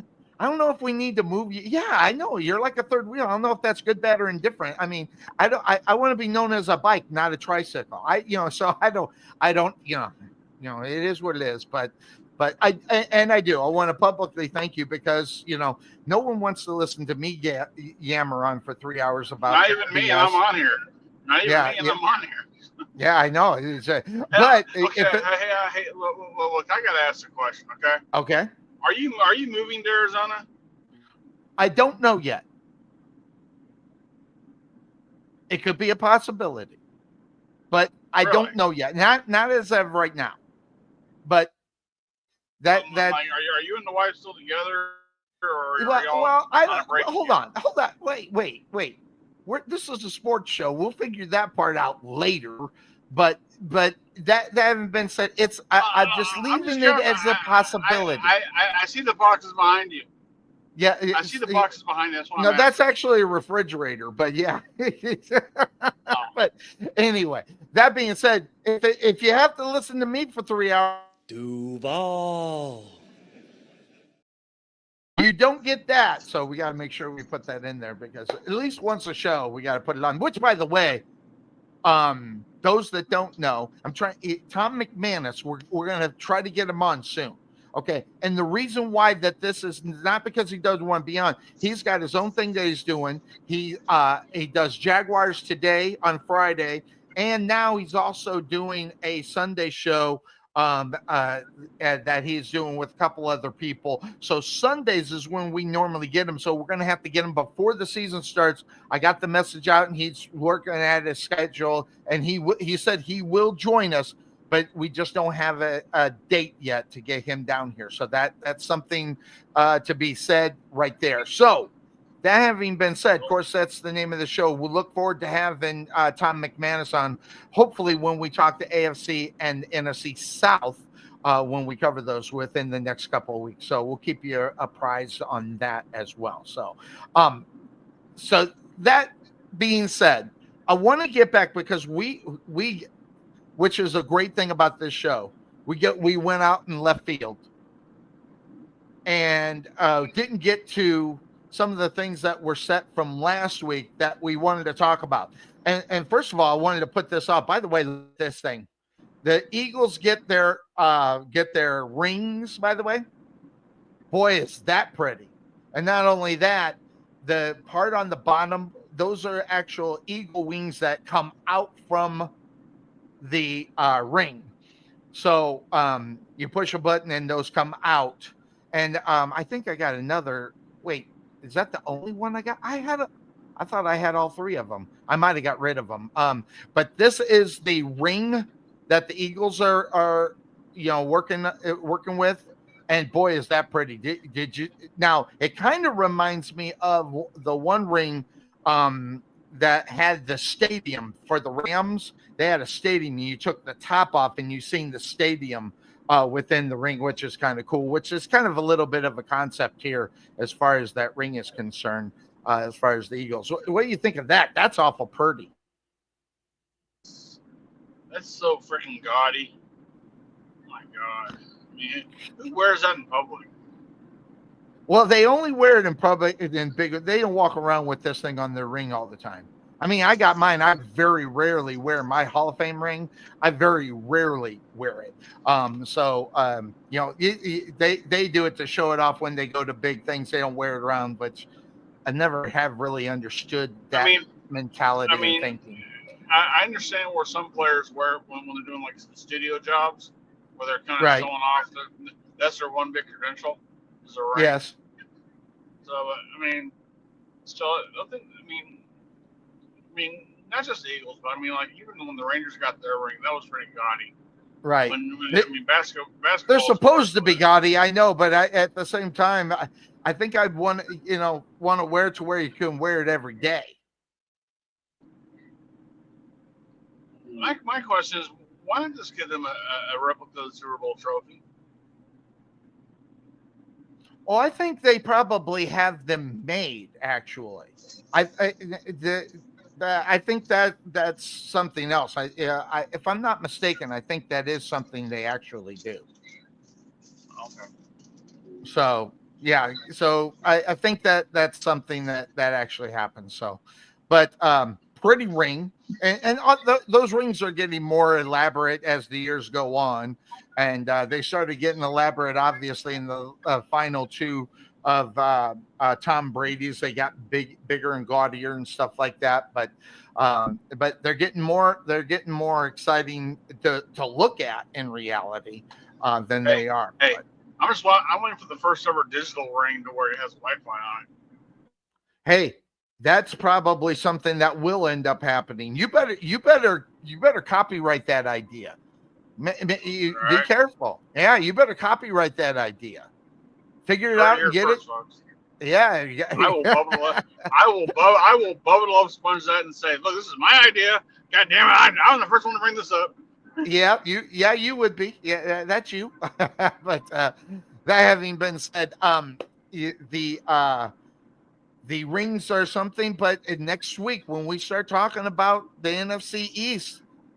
I am so interested. Don't tell me, but I'm very interested to see where you think that the Cowboys will end up coming into the season. So that I'm this is the time of the year where I start getting geared up, getting set, start doing, what you call it, all the background and all the research on the teams and stuff like that. So I get into doing that. So, and that starts next week. So. But so I shouldn't say they're going to go 17-0 right now. No, yeah. Well, you could say 17-0, but we would have to bitch slap you for being stupid. So yeah. But outside of that, yeah, you can say whatever you want. I mean, but exciting time. I don't know if this excites anybody, but Thursday.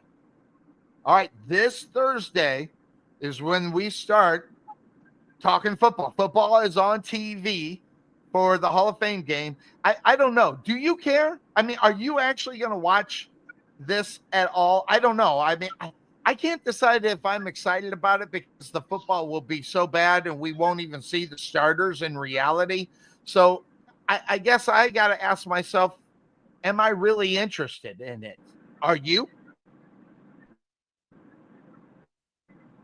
None of the Rams or none of the Chargers and the Lions, no. But I mean, if it was a Cowboys playing, I wouldn't be interested either because it's again players you will not see when the season starts. Right. I mean, it's fun to watch the laundry play. Okay, not gonna lie, it's fun to always watch the laundry play. But who's wearing the laundry is the big question. I think the guys you see week 1, week 2, week 3, week 4. Might see some come back up around week 5, but definitely none. nothing that's going to excite anybody. Look, it's a kickoff to the NFL season. It's a kickoff to EA Sports, but not Madden football. There's a lot going on. Okay, so Right. a lot to look forward to. And if you're a football fan, you're excited about this. Not that you're going to watch them just to kind of get your mind knowing who's who and what's what and everything else. But Right. give you a clear definition of who every team is. You won't know that until week 3.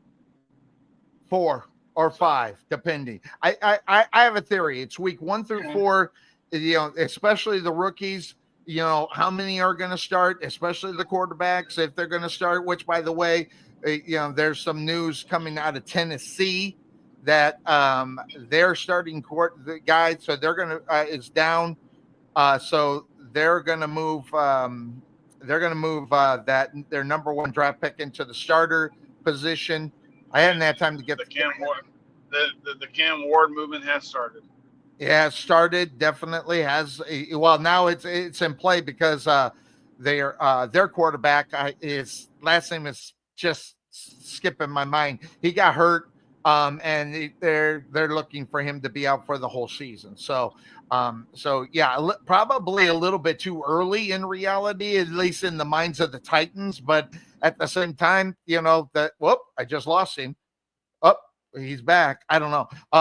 I'll bring him back here. There he is. What happened? You went through a real bad patch? I've been kind of breaking up this entire time since I got back in the car. So it's, right. You fade in and out quite a bit, and it's just because I'm moving the car. So but you get you at least here. But that being said, all that's going on. That's big news that's coming out. I don't know how that's gonna. You're, and we'll talk about this when we talk AFC South. The expectations of the Tennessee Titans, I don't know where they were before, but now the excitement comes back with the number 1 draft pick being the actual starter in probably week number 1.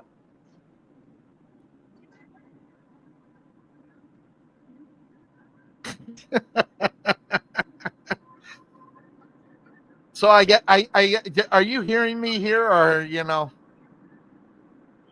You're fading in and out, but unfortunately, I'm driving. I can't do anything on my phone. But, right. All right. I just want to make sure. Look. Hey, well, look. The Tennessee Titans got some excitement for their season. That's a first. So good for them. Yeah. Their excitement was the week 1 as the Tennessee Titans after they moved out of Houston.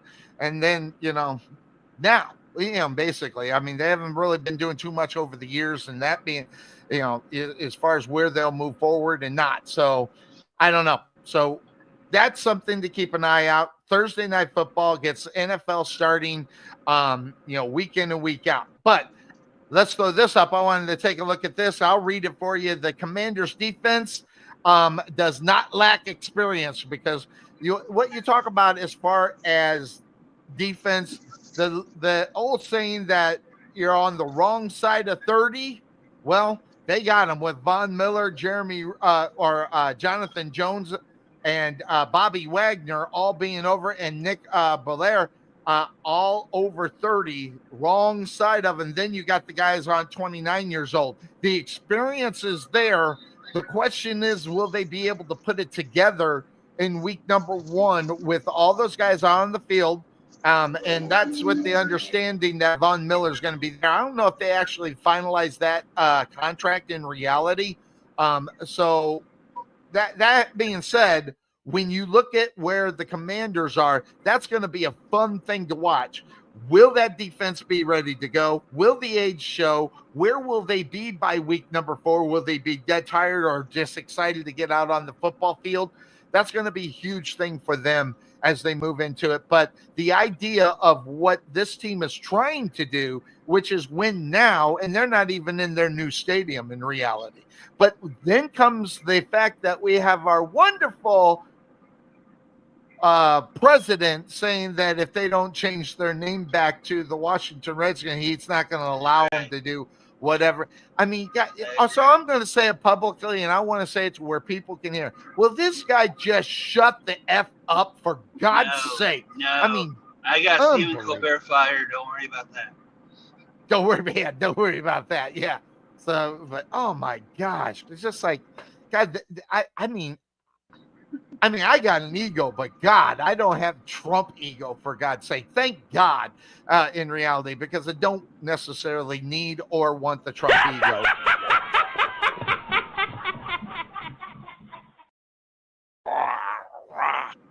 Oh, man, that just lost my mind. But, you know, without really jumping into it, this is a thing that I honestly think that a lot of people have their eye on moving forward within what they're going to be doing this year.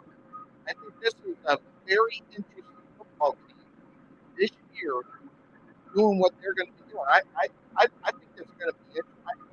I don't know. I'm going to have, when I start doing the research on them for the club later on this week, it's going to be hard not to have them go to the top of the or the NFC East, for crying out loud.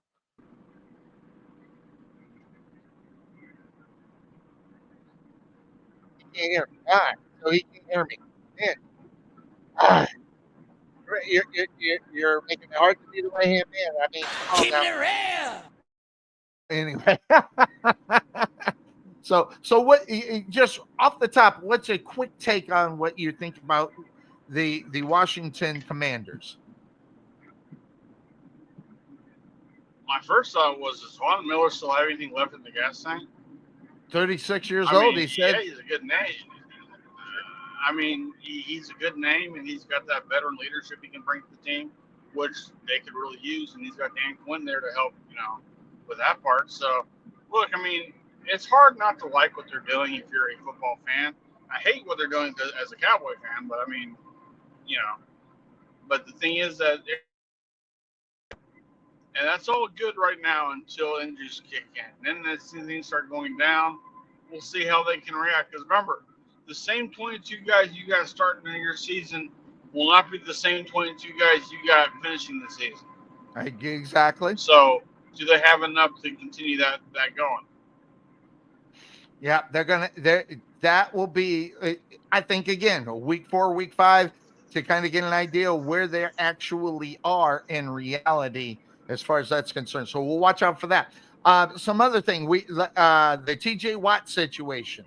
Watts gets signed, which is exactly what the Steelers needed in reality, because when you take a look at this, here's their record without TJ Watt, 1-11. So that's going to be up on top of it. Okay. All right. So I got something I need to do here fairly quickly. So what I'm going to do is I'm going to jump us back into the commercials, because I got something I got to get done out of the way. So we'll do that. So we'll jump into the commercials. We'll be back here on the Couch Potato Sports Show. We'll be right back. At Wesson General Contracting Incorporated, we're your one-stop shop for all your general contracting needs. We are locally owned and with over 20 years of experience, so roofing, gutters, sidings, fence staining, painting, foundation problems, or roof damage are no problems at all. Give us a call at 214-200-5588. That's 214-200-5588. Wesson General Contractors. The prospect of retirement can be exciting and scary at the same time. At Nest Egg Wealth Advisors, we have found many people either approaching or currently in retirement failed to truly maximize some of the benefits offered to them, primarily Social Security. What is it? How does it work? It's simply not a benefit that you start receiving at age 62. Because these decisions are so important, my firm has assembled an informational packet on Social Security. If you would like a complimentary copy of Social Security Maximization, please give our office a call today at 972-412-6064 or visit us on the web at nesteggadvice.com. At the Jerry Bullet Training Center, we are a motivated team of coaches with the mindset of helping you achieve and reach your highest goals. Having developed and trained over 100 Division I athletes as well as Division II athletes, even professional athletes, the Bullet team definitely has the knowledge and mindset to take you to the next level. Check out our new 22,000 square foot facility and 3,000 square foot weight room, along with 4,500 square feet of outdoor turf and covered training area, along with football and soccer fields. Contact Melvin Bullitt at 214-326-7853 or visit their facility just outside of Waterview at 8900 Princeton Road in Rowlett.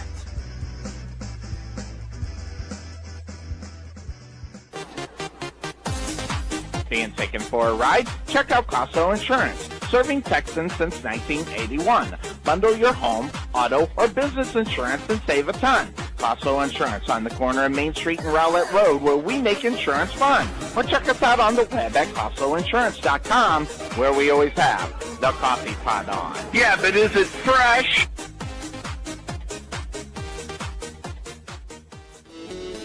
There is nothing that beats good home-cooked barbecue.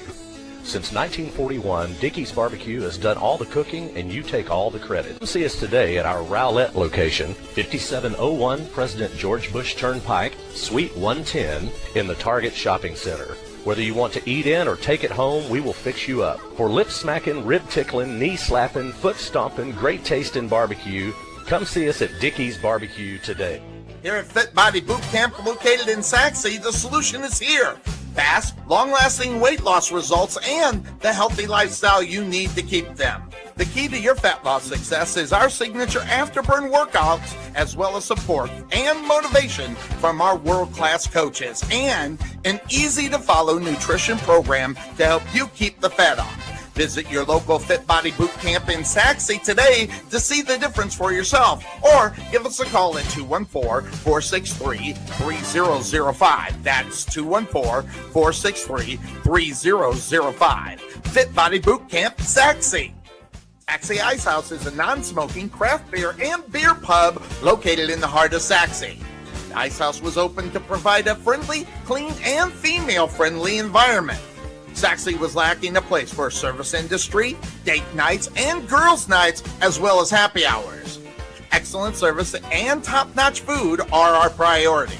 On Tuesday, we offer 79-cent wings, as well as half-price burgers on Mondays. So check us out at the Ice House, located at 6501 Highway 78 in Saxe, or give us a call at 469-304-1550, or check us out on the web at saxeicehouse.com. Have hail damage to your vehicle and you're in the DFW area? Then First Choice Auto Hail is the first choice and right choice for you.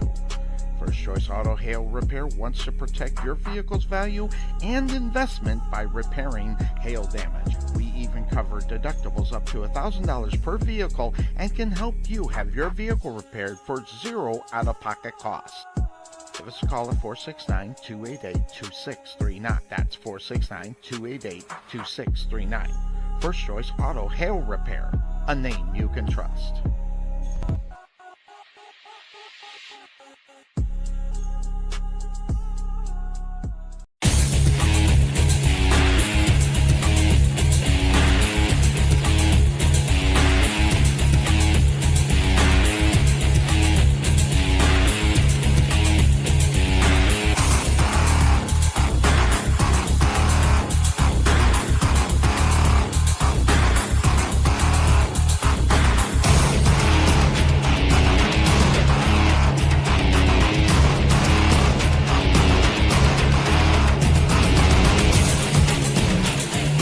All right, everybody, welcome back into the Couch Potato Sports Show. Thanks for hanging out there as I had to take care of a little business in reality.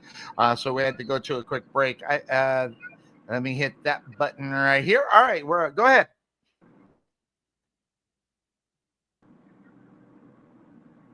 I've got a question. How do you go from commercials where you have a picture of a car going, yeah, but is it fresh? To all of a sudden, First Choice like, you know, if you buy a car at the particular time and the voice changes so drastically, it's almost so damn alarming. It's a little alarming. I did that on a quick, so we're coming out with a better one. You know, I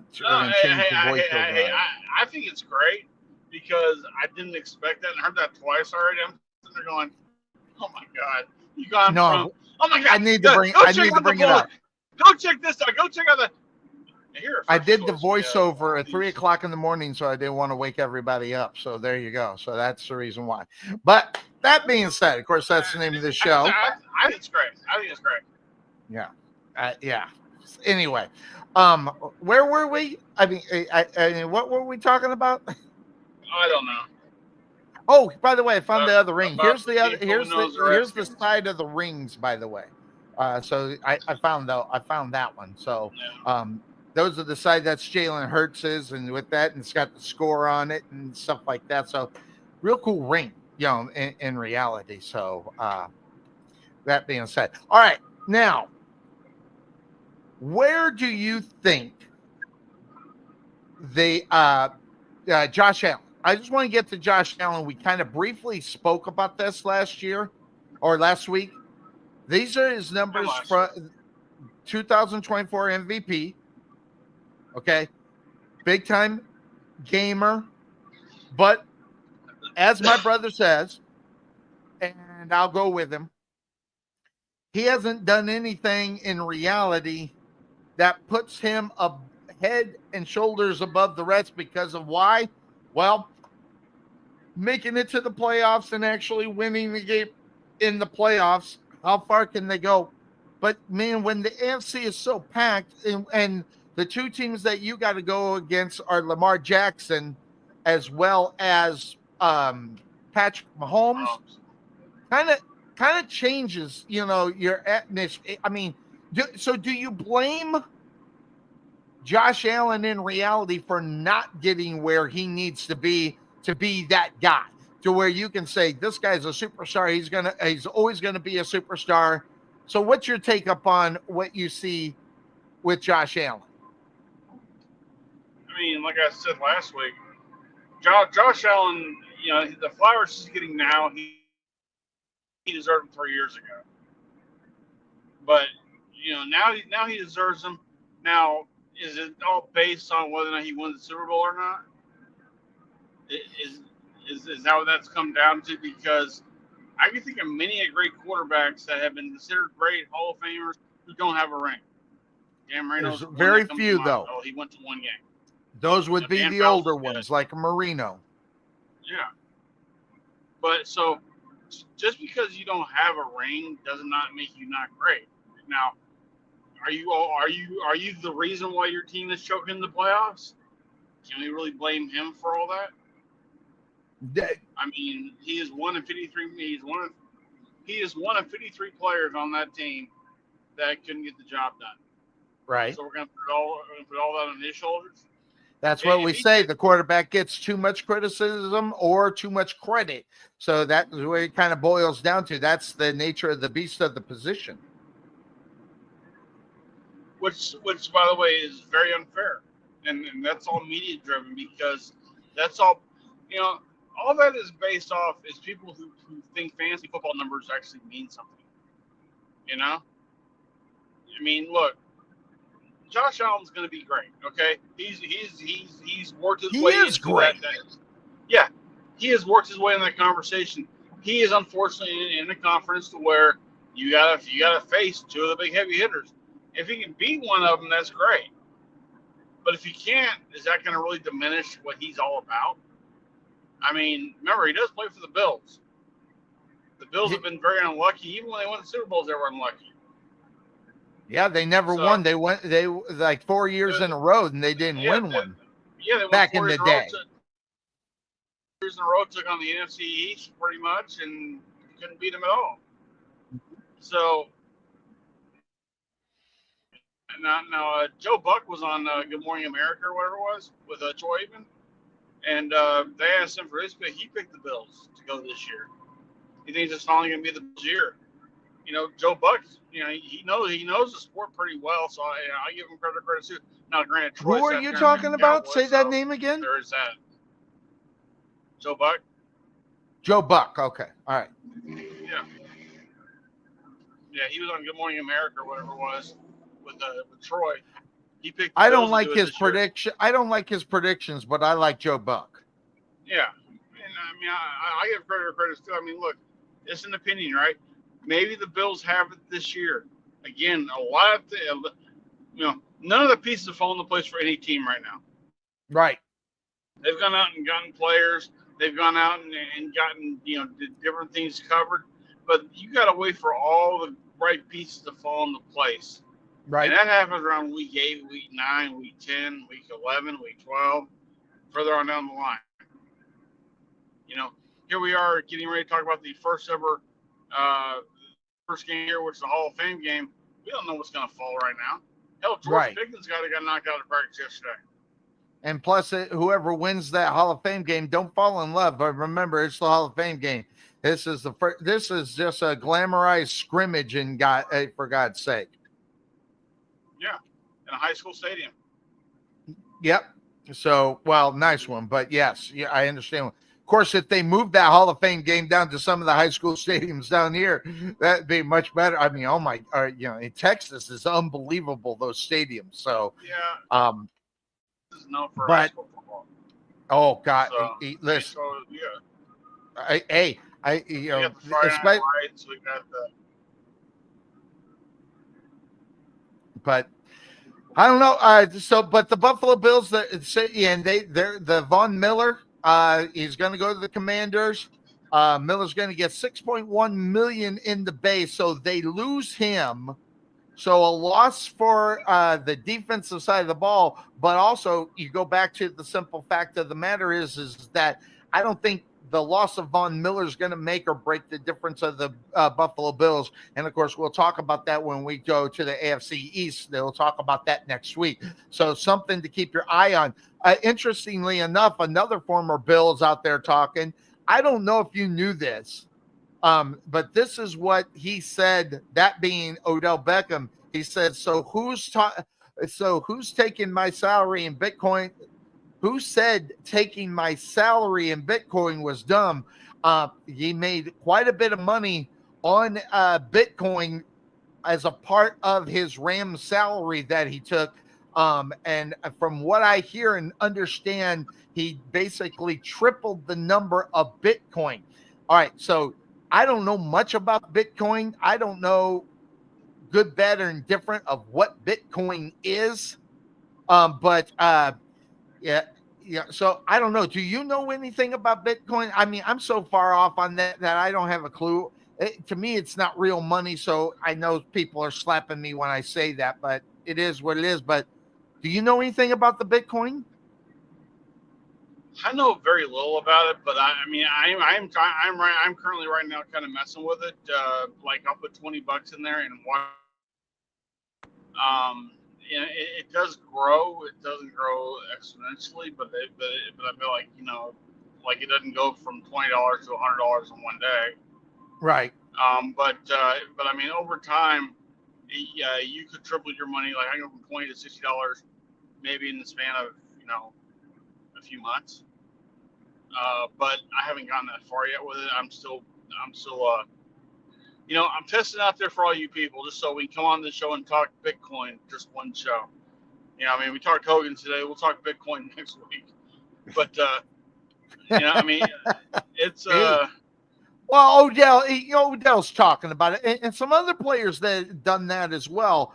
The guy from the Panthers did it as well a couple years back, as far as taking some of his money and putting it in Bitcoin. I never heard whether or not he made a lot of money, but Odell wanted to make sure that everybody knew he made some money. Big thing you can do in Cash App, I know that, and there's other ways you can do it too. Yeah, I mean the whole blockchain.com thing is a big player. That's why it's a big sponsor for the Cowboys. So, Yeah, I wouldn't necessarily know anything that relates as how it relates to actual real money, but some of the players are going, oh, I know what I forgot, and I actually wanted to save this for Cuervo, because being the Cub fan he is, we're going to switch this over because I forgot to do it last week. Those that don't know, Rhino. The real Rhino, the beginning Rhino, Ryan Sandberg, is back in the hospital, and he's fighting the cancer. Just months after being cancer free, he goes back into where, from what I'm hearing about Ryan Sandberg, he is in really bad shape. I don't know. Have you kept up with? Do you even know who he is? I know who Ryan Sandberg was. When he the catcher for the Cubs? Or He was first the baseman or catcher something for. like that? Yep, he second baseman for the Cubs. And Yeah. so, you want to talk beloved? That dude is beloved. I mean, is going there, but now he's in what they quote unquote called intensive cancer treatment, meaning they're going after it because if they don't, it's probably gonna take him. So they're trying to make sure that it doesn't take him. So that was big news, and I wanted Cuervo to. I know he's got a heartstring for Ryan Sandberg. So Rhino, we hope you get you feeling better.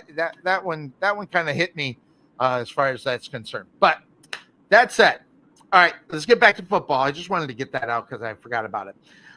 Guys that are making as we move into now the training camp, it's kicking, it's doing. Let's look really quick at the highest paid non-quarterbacks that are out there. You got TJ Watt. He signs that big deal, $41 million. And then you got Jamar Chase at $40 million. Myles Garrett also at $40 million. Hunter at 35.6 and Crosby at 35.6.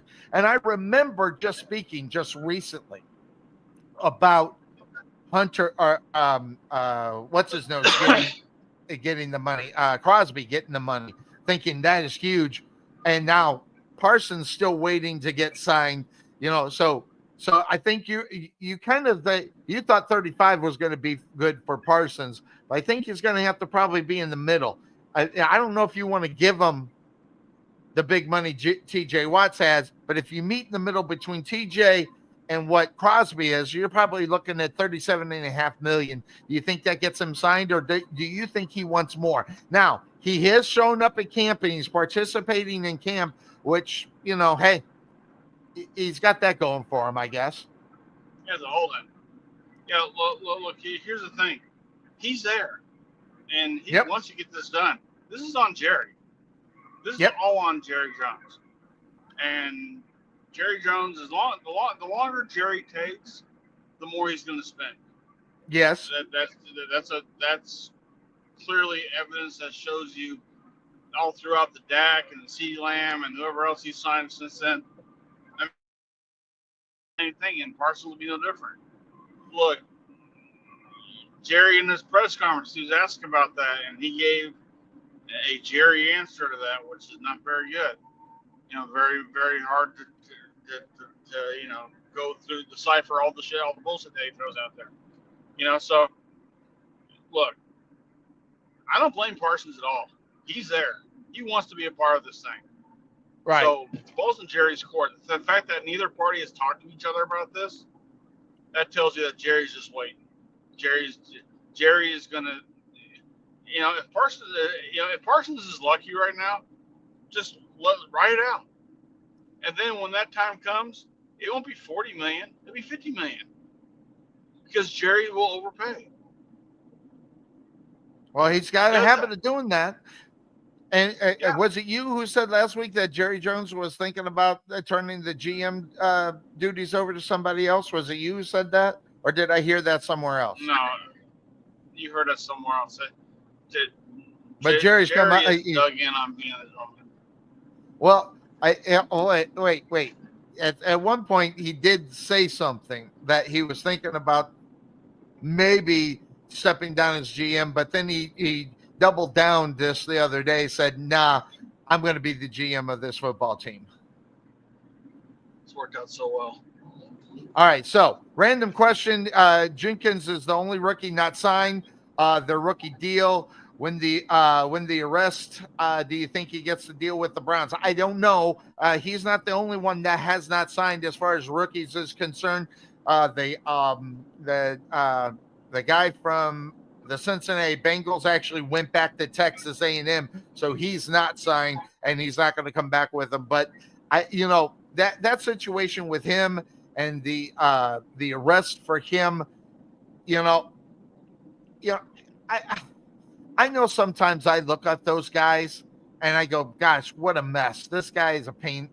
I mean, and he's doing this before he even gets started. I mean, I've seen a lot of careers that get, really tanked after they do something before they really even step out on, never mind that training camp. And it just really hurts their career in reality. I don't know. What do you think? Do you think that whole situation? I mean, the Browns are a disorganized mess anyway. How do you think he's going to respond with the situation, with his arrest and things of that sort? Well, first of all, the player going back to A&M was for the Bengals, right? Yeah, the guy's name is Judkins. Wait, what did he? I've been so busy. I'm gonna look that up. If he actually signed that because we talked about it last week. He was going back to Texas Tech. So let's see here. Let's check because I have not had time. No, You said he did it yesterday. He's going to A&M, right? There, yeah, Stuart. Here it is. Thanks for that, Anthony. He has signed with, and he gets that deal done. Let's see. He signed a 4-year, fully guaranteed, 18.9, including 10.4, but it doesn't look like there's any restrictions on him as well, which is what he was looking at. Because he went back, he did go back to Texas A&M and started practicing with them. So it looks like the Bengals finally. So thanks for that. As far as breaking news to us, this happened yesterday. That's actually really smart of the Bengals in reality. They can't afford to not take their number 1 draft pick and get him in camp and get out there and play. That it was Stewart, by the way. They can't afford not having him. I mean, and never mind the fact that they look incredibly ignorant by doing that and not getting that done. He would be the first. I mean, it's happened only a few times, but you don't want that to be your number 1 draft pick going back to college and then heading back to play for another team next year for another team that pick him up. That's just stupid. Never mind they got the situation going on with Cincinnati, with other things that are going on. And this is a team for Cincinnati. They got to put it together because never mind making the playoffs, the division they play in, and you can say whatever you want about the Bengals or the Browns, week number 1, they're in contention. That'll only go on how far and what we see from the Bengals this year or the Browns this year before we put them out. But a tough division of football, they need to make good decisions. This one's a good one. Okay, you've said Bengals and Browns so many times. This guy was drafted by Bengals the and Browns Bengals, in right? the same division. I know that. You said now the guy who went back to A&M, he got drafted by the Bengals, right? Correct. Okay, so he's going back to A&M. Is that correct? No, he just signed yesterday. That's what Anthony was letting us know. He just signed the deal yesterday with the restrictions that the Bengals were putting on him. They are not in play. But what I was talking about is the Browns is that within the division that they play in, the Bengals have got to be that much better. Well, they get better by signing them, but they have to be better. But in that division, even the Browns, we don't even know what to really expect from the Browns. They could turn around and be a real good football team. I don't know. So this is a year where you take a look at the Bengals, they got to step forward. And there I did it again. I talked a lot about Bengals and Browns in the same thing. You did. And all I asked you was a yes or no question. Go ahead. No. Because if I say anything else, you'll go on sort of elaborate thing that'll mix both teams together, and I'm going, I just want a yes or no. Well, no, I had to put it together. Hey, man, that is what you call making the point, doing a roundabout look on the point. I mean, good Lord have mercy. But you got your teams mixed up, so that's what I was trying to figure out. I didn't have them mixed up. You were hearing half of it because you're breaking up and not hearing me. Well, but that's okay. That's okay for you. Yeah.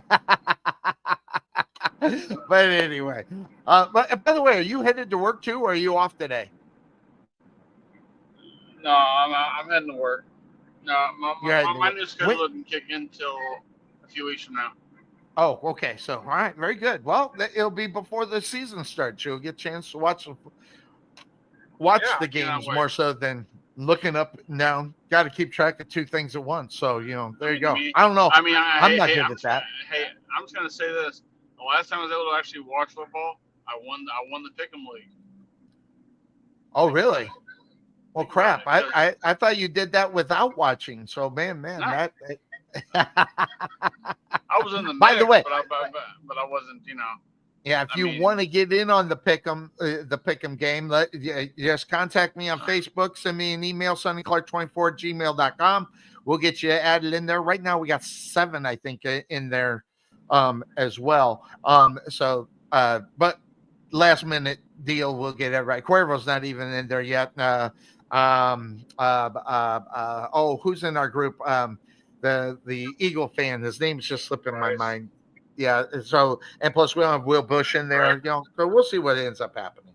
But that being said, that's the name of this show. The things that are going on in news. Let me just pull this up real quick because I had it all set.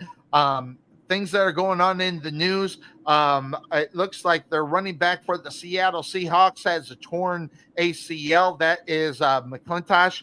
He's going to be probably be out for the rest of the year. That is a big loss. That guy, he has shown over the years that, or the last 2 years, that he can have spurts of incredible speed and talent for the Seahawks. But this injury will probably put him out. So the Seahawks, they're not a good football team in reality, but losing a cog like them, that's going to hurt them going forward. Do you know anything about him or up on that, or have anything to say about that guy?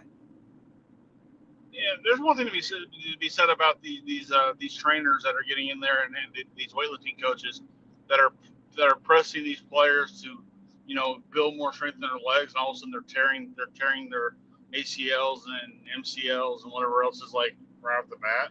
It's a big story. Yeah, I mean it's you look back in the 80s and 90s, back when players pulling a hamstring was rough. Yeah. Now a hamstring is like a 2-week deal, and when it should really be a 5 to 6 week deal. Yes. Right. But like tearing ligaments in their knees, or you're pulling hamstring, or having ACL issues or whatever. This isn't new, obviously, but obviously with strength and conditioning being what it is these days, it's taking a toll on some of these athletes when it comes to these kind of injuries. All these ligament injuries that we keep hearing about is just, it can make or break a career really quick now. Yep. Whereas before, you didn't have to worry about that as much.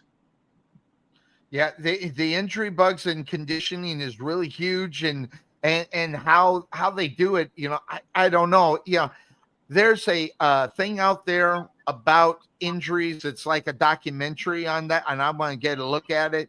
But how they're training in the off season, what they're doing to get ready for the season, is what they're doing in the off season enough to keep them from. There's so many different angles as far as the injury bug is concerned for players in the NFL. It's something to keep your eye out on it. So, other news, the Rams quarterback, not that this matters right now, but Matthew Stafford, he's not going to be in camp for the next week because of a back injury.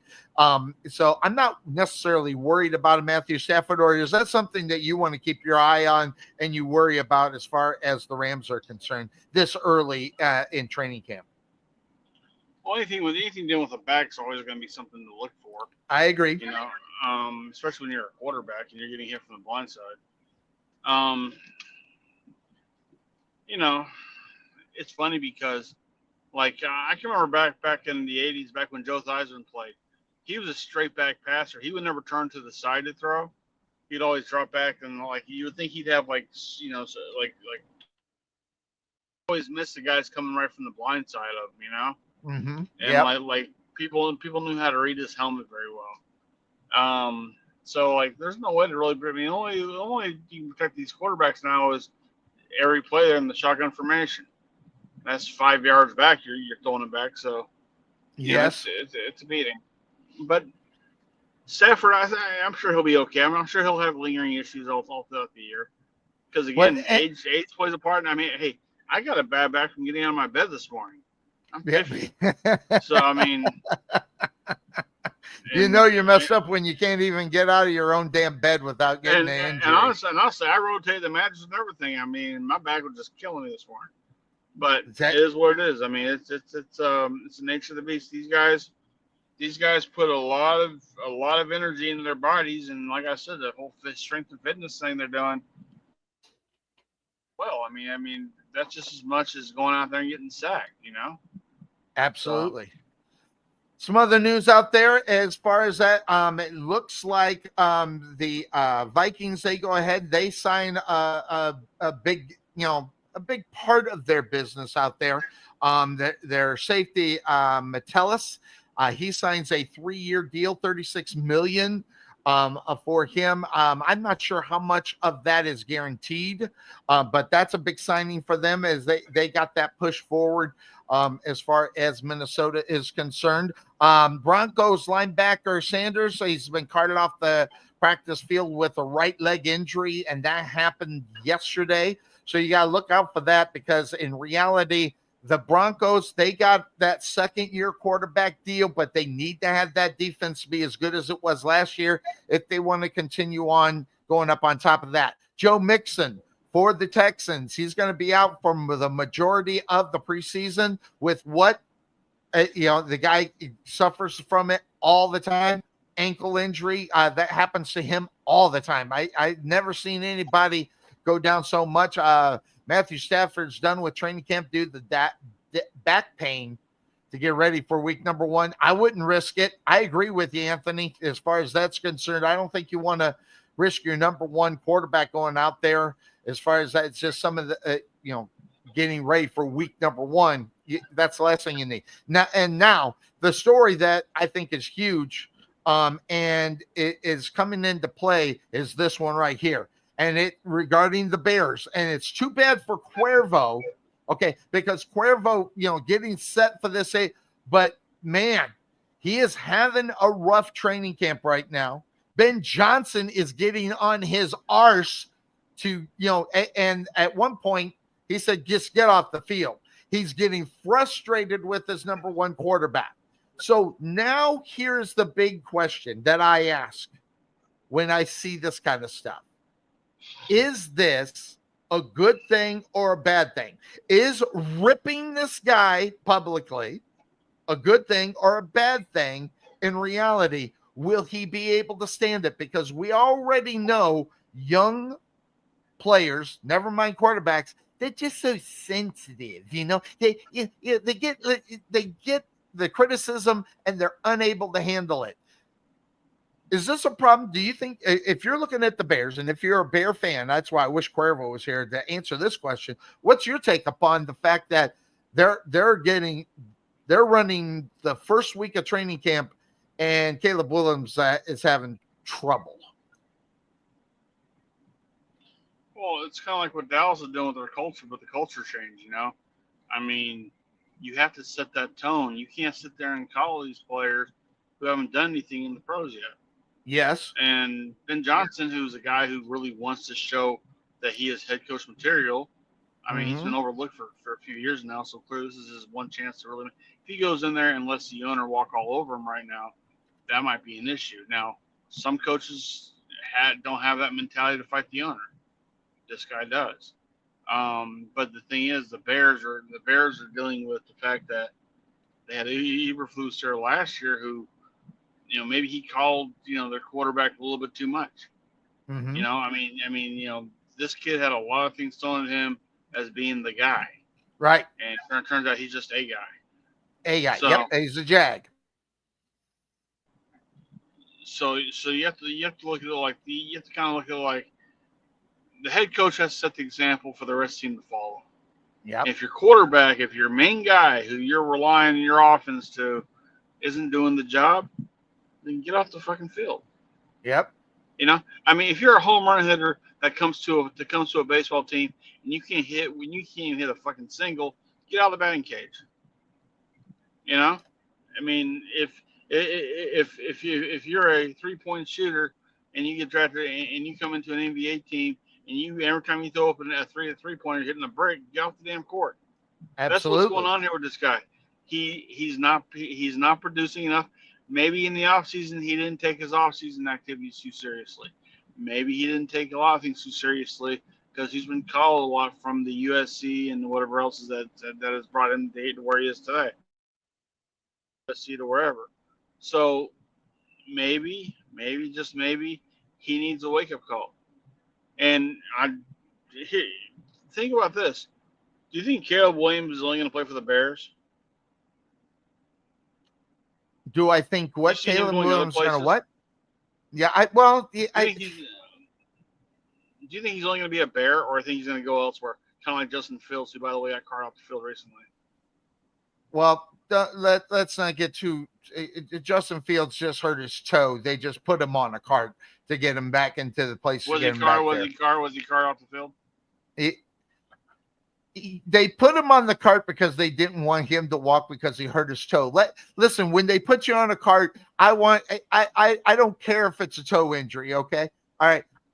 You want death to happen, right? It's like if you're laying down because you hurt a leg or something, then yes, or you're back. But he could have walked. Okay, they're making a federal case about Justin Fields. He hurt his toe. He'll be okay.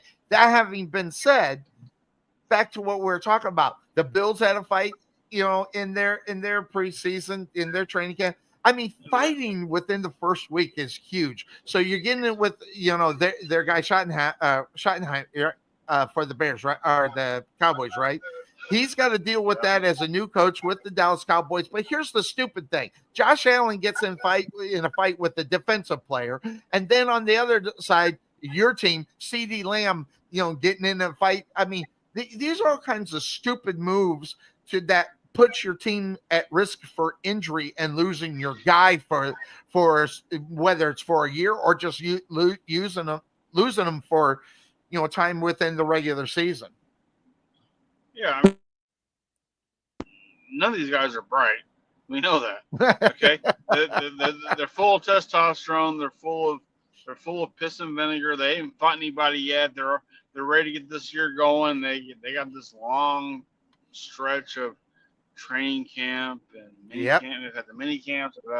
So they're ready to bring on the season. And now a lot of the starters are like, I'm so ready. Week 1 preseason, I ain't playing. Shit.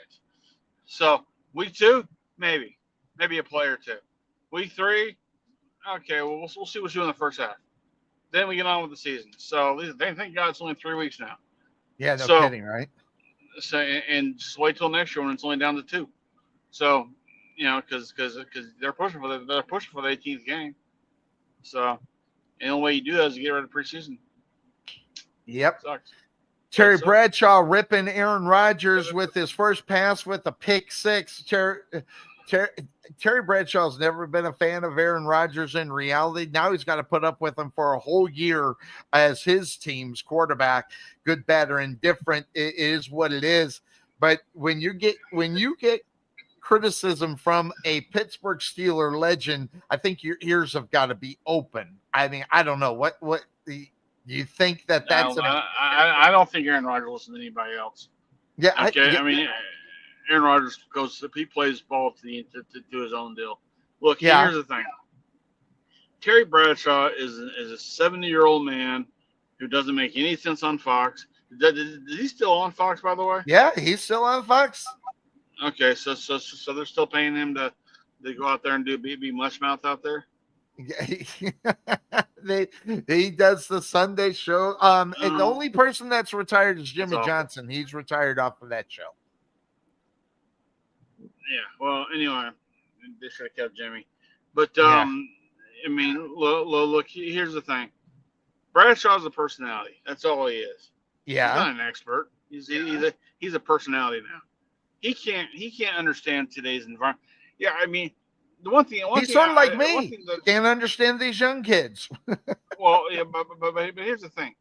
Here's a guy who played in the league for as long as he played in. Would have to play the Washington Redskins every once in a while. Now all of a sudden, when the NFL wants to make that name change, he totally agrees with the NFL. All of a sudden, yeah, then the name is derogatory and everything. I'm like, you didn't seem to have that problem when you were playing. It wasn't like you were going to the to going to RFK at the time and going, you know what, you also changed y'all's team's name.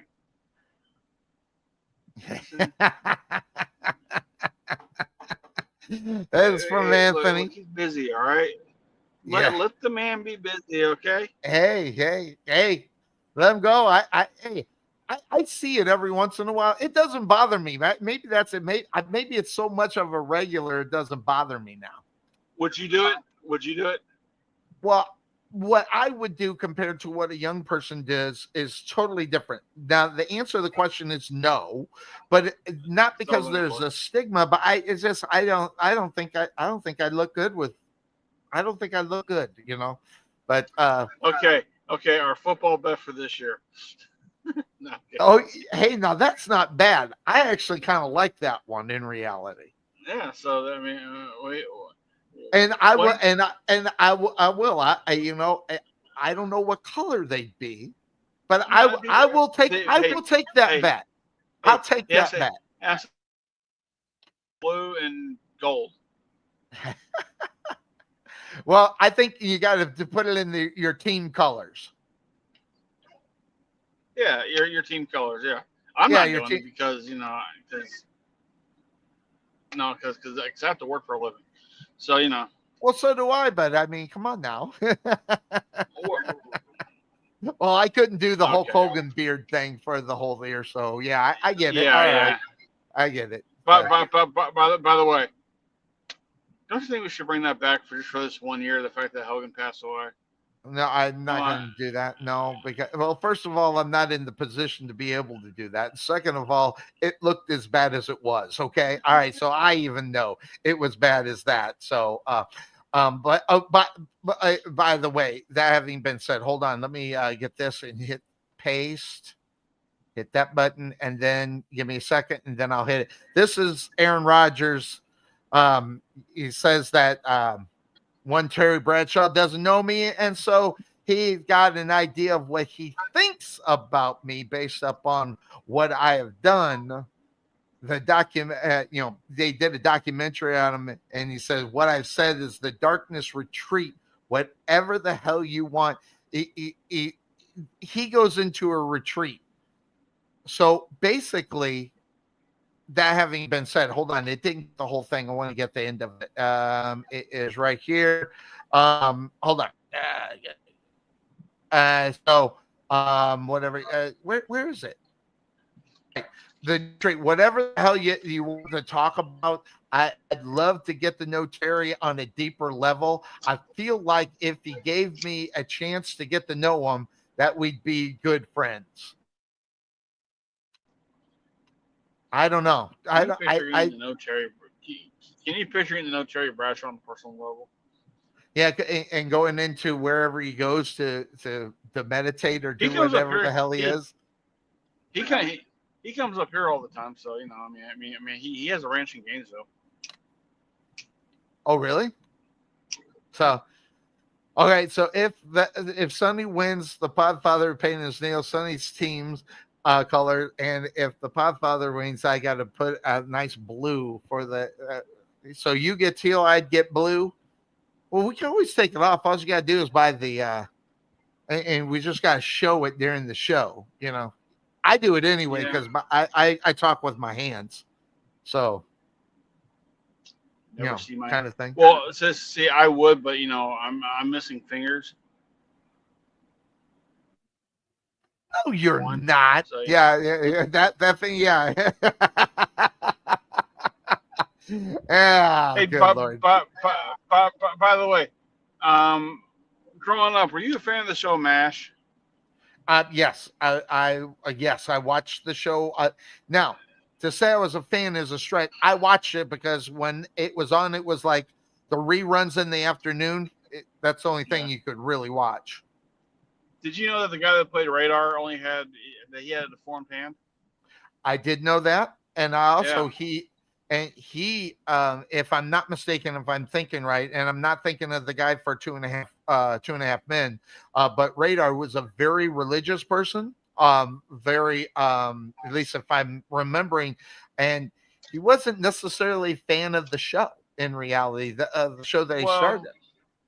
Well, the thing is that there's a lot of he put off a lot, and Yeah. had kind of a negative vibe with. Now they've since made up and everything else, and people will pass on to the next plane and everything else. But and he'd show up to meetings or to the readings and stuff like that. But I mean, there was a lot of things against him. The thing about him though was that he was actually in the movie, the actual Right. MASH movie. Yes, he And was, then along with went off to the TV show. McLean Stevenson in them. McLean Stevenson wasn't in the movie. Wasn't he in the movie? No, just right. Who was the colonel there? I mean, there was a Henry Blake, but it wasn't him playing Henry Blake. It was somebody else. Oh, okay. I don't but remember. I seen it like so many years ago. Yeah, no, I saw it recently, and because I was doing my movie reviews, and I prefer the TV show over the movie, but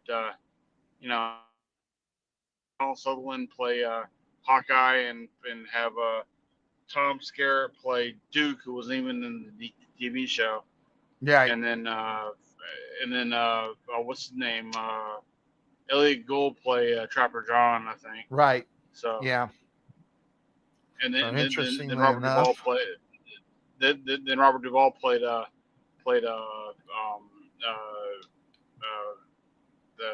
major they all hated, the one that was with Burns. Hot Lips all the time. Yeah, right. Yeah, Frank Burns. Yeah, Hot Lips just passed a few weeks ago, a couple of months ago. But Radar was more in the fact that he went back because his uncle passed away, and he went back. He hated being over there because someone had to take care of his mother. So that was yeah. Actually, long ago where he met a girl over in Seoul, Korea, and she lived like within an hour away from whatever, and then he came home, found that his uncle died, and his mom was going to struggle, so they just sent him home. And right. I was like, that's kind of a cool thing. Like he found his way at the end, Interestingly enough, that whole character, within the movie and then going within the series, it was just a burnout situation as well. I think that was one of the other excuses, if I remember correctly. Burnout was a big problem. They spun off the character to his own show. Right. That lasted maybe 2 seasons. And then of course I don't think it lasted even a season. I think it was real short lived. I much. So, all right. So other news in the NFL, Jefferson in Minnesota, he strains his hamstring, good, bad, or indifferent. I don't know if that's anything to worry about, because the legs are all about his speed, something to keep your eye on in reality, as far as that's concerned. And, Justin Fields was back out on the football. He wasn't practicing. It's a toe injury. It's supposedly not all that, serious in reality. So keep an eye on that. Bills running back Cook says that he was going to get a big payday next year. He's underneath that rookie contract. He think it's huge. But that having been said, next week we're going to talk about your Dak Prescott, your Dallas Cowboys spending $60 million on a quarterback that doesn't seem to be able to get the job done right now. So you need to be ready for that, because I'm ready for you. Now, I know, yeah. Larry Fitzgerald on Marvin Harrison. He's been watching training camp. Says looks like he's got he's a lot stronger physically. So to be able to get off coverage really quick and being able to have the talent physically in the running game as far as blocking, he's talking about blocking down the field as well. These are all the things that he needs to do, and it's going to be a benefit for him. Opening it up, Larry Fitzgerald going into his second year with Arizona. We're going to talk about them when we talk about the NFC and AFC West, but this is a big season for Larry Fitzgerald. He had pretty much a successful first season in reality.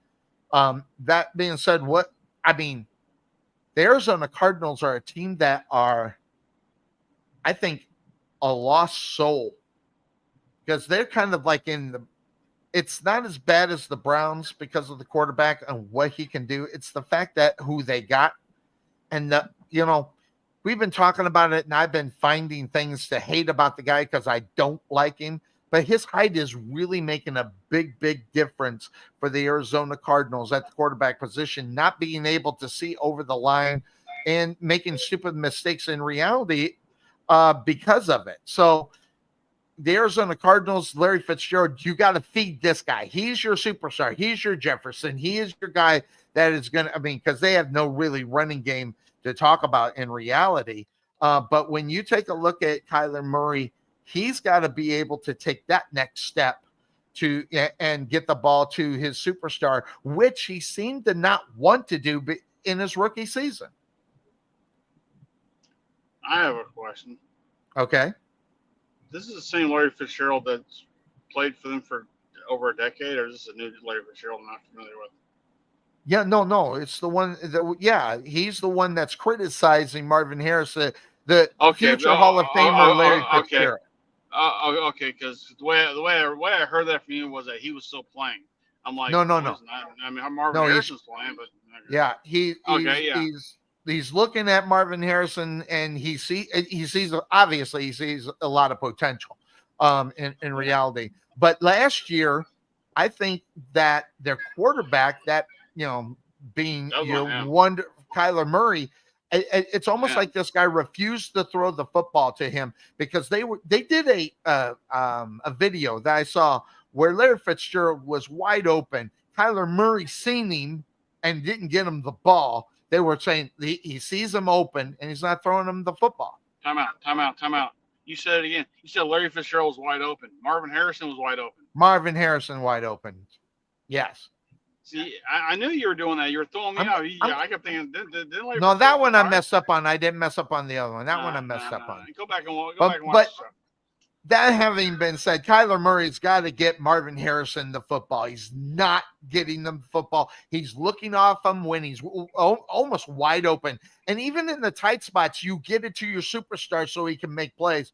Kyler Murray and them, they've got to get on the same page. They got to become buddies, because right now they're not doing it at all. Well, looking at the quarterback going, look, you might be the problem here. I mean, if we got guys who are wide open, you don't want to get the ball to them, you're the problem. You're not seeing them. We got to correct that. That's exactly taking off the field, or having you guys have a buddy situation. Maybe y'all need to go on a retreat. Maybe they all, or get together and play some damn Madden, for God's sakes. Put it together. Whatever. Yeah. I mean, it's a mess. By the way, it's all created by them. So I mean, they created the monster in Kyler Murray. So it's you reap what you sow. Yeah, and now his contract is about normal for supposed superstars. That having been said, back to the Commanders, they're making a mistake. Terry McLaurin's not getting the contract. I mean, sooner or later that deal's going to get done, because if the Commanders let this guy go, that would not do any service to their second-year quarterback. They got to get that guy signed, and they got to make him happy. And right now, they're just playing games with him. They, get them into camp, keep them happy going into camp, so they can participate. He is a no-show at camp. But here's the thing, though. Look at all the players who are getting hurt during camp right now. Maybe keeping him out of camp and having him just doing the lock-in, like you're doing with Parsons right now. Keeping him involved, but just not keeping him active might be the smartest thing. Well, the problem is that he's not even going to camp. He is that's on them, because they need to reach out to him. Absolutely. And they're making a huge mistake. And that's what I'm talking about. The Bengals, they were about ready to make a huge mistake with their guy. Now you got Washington. And listen, Washington needs this guy to be as successful as they want to be going into this next season, because arguably, depending on, we'll find out who you, me, Cuervo, and Bryce and others feel about this division, on where the Commanders could be. Could they win that division? Maybe not. I don't know. But take a look at it. It's going to be really interesting. But not having McClellan in camp, I think, hurts them totally mentally because he's pissed off now. He's pissed off. He's not happy, and he's not in camp. That does not help your football team. See, and that's the one thing I'll give Micah Parsons credit for. He's not pissed because he knows he's going to get his money. You know? So, and he saw how this really affected CeeDee Lamb last year, you know, with him not being in camp. So he's trying to do everything he can to at least show that he's the leader of this team. Terry McLaurin is in it for himself, bottom line. Needs to be. So, yeah, it needs to be. But here's the thing, though. I'm not Rick Cuervo, but a second-year player who could really use you to lean on you for some leadership qualities, and you're showing that by not showing up that you don't have that. Well, I get what you're saying, and that makes sense. But on McLaren's side of it, it's a lack of respect for what he has done so far. Is he still under contract? Of course he is, but how many guys are doing that right now? So I used to get pissed off about it too. But now it's so much of the norm now. That's just the way it is. It doesn't bother me. I mean, but more than the fact I look at like a guy at TJ Watts. That's huge. Okay, getting him signed was huge. Then you got McLaren, but the Bengals still on the other side has got their guy that they got to get on the defensive side re-signed. He's saying, no, I'm not doing this for $16 million. I'm better. I know my worth, and you know I'm worth more than that. And the Bengals are still messing up. Now, granted, they did the right thing by getting their first round draft pick in there, but the Bengals right now, as far as their defense, and they need, I think it's Hendrickson, right? Is his name. Right. So they need to get that guy signed up. So you got at least the solid on the, on that defensive, complete solid defense to help that offense to, once they do start scoring touchdowns, they can hold other teams from getting into the end zone. I'm trying to see my value of this show. I'm thinking about holding it up next week. Okay, that's fine. Especially on the week, especially on the week that you need me. No. Here's the thing. I can do this show by myself, but at the same time, we run back and who wants to listen to me? It wouldn't be any good. I mean, that's what you need me for. I've done it before, and I'm not even impressed. Now, speaking of that, I remember you and I would call wrestling matches, and you're like saying, I gotta get home because I gotta get ready for my show tomorrow, and I'd be going, why don't you ask me to come on there? Like, yeah, I gotta ask all my people. And I'm like, okay, well, fine, ask your people. It took you about a year to do that shit. So so you're welcome. I'm here to make you better. You're welcome. Again, because of what I do for you in wrestling, I had to carry the load there too. Yeah, I gotta carry the bag. Carry the load. Someone needs to carry the bag. Hey, if there's ever a moment you can see where Sonny's completely off the rail, and I have to carry the show, was the blindfold match between Dean Fleming and whoever he was. Yeah, because I was out. You were in hysterics. Hard. You were laughing your ass off. I got this. It was the funniest thing. And by the way, they've done that in wrestling before. I had just not seen it. It was the funniest shit I've ever seen in my life. But it is what it is. I mean, I felt that my call was like the call of all calls were. So now who's full of it? Man, I can smell you all the way over here in Arizona. That's how bad that is. That having been said, the Raiders, Christian Wilkins, they released him related to an incident based upon his injury. He said he didn't want the second surgery that was suggested by the medical staff. They released him, and they're not going to pay him his guaranteed money. That's going to go into arbitration. That works about 50% of the time. I don't know if it's going to work or not, but that's a big loss for them in reality, because that guy defensively is a monster. So I think a big loss for the Raiders. But if it's surgery that's going to keep him out another year, I don't think so. I think it's going to keep it's something with his foot in reality. But it's not enough that I think to keep him out of the season. So I'm really interested in who's going to land him based upon the money that he is and based upon whether or not what's going on as far as the medical side of this, and he's not listening to the medical. Does that stop you as a team to go get that guy who is going to be a stud on the defensive side of the ball. What do you think? Do you think teams will stay away from it because of it? I think some will stay away from it for a while, but then once injuries kick in and once, hey, who's out there? Hey, he's out there and he's free, so we could just and we don't have to pay him that stuff. So because True. depending how that all filters to the union, because there is no arbitration in football, by the way. You can leave that out because arbitration only exists in basketball. No. You're incorrect. No. Well, the arbitration I'm thinking of is when you sit in front of the owner and in the court of your peers or whatever, and they tell you why they're not going to pay you X amount because of all your deficiencies. That's what baseball does.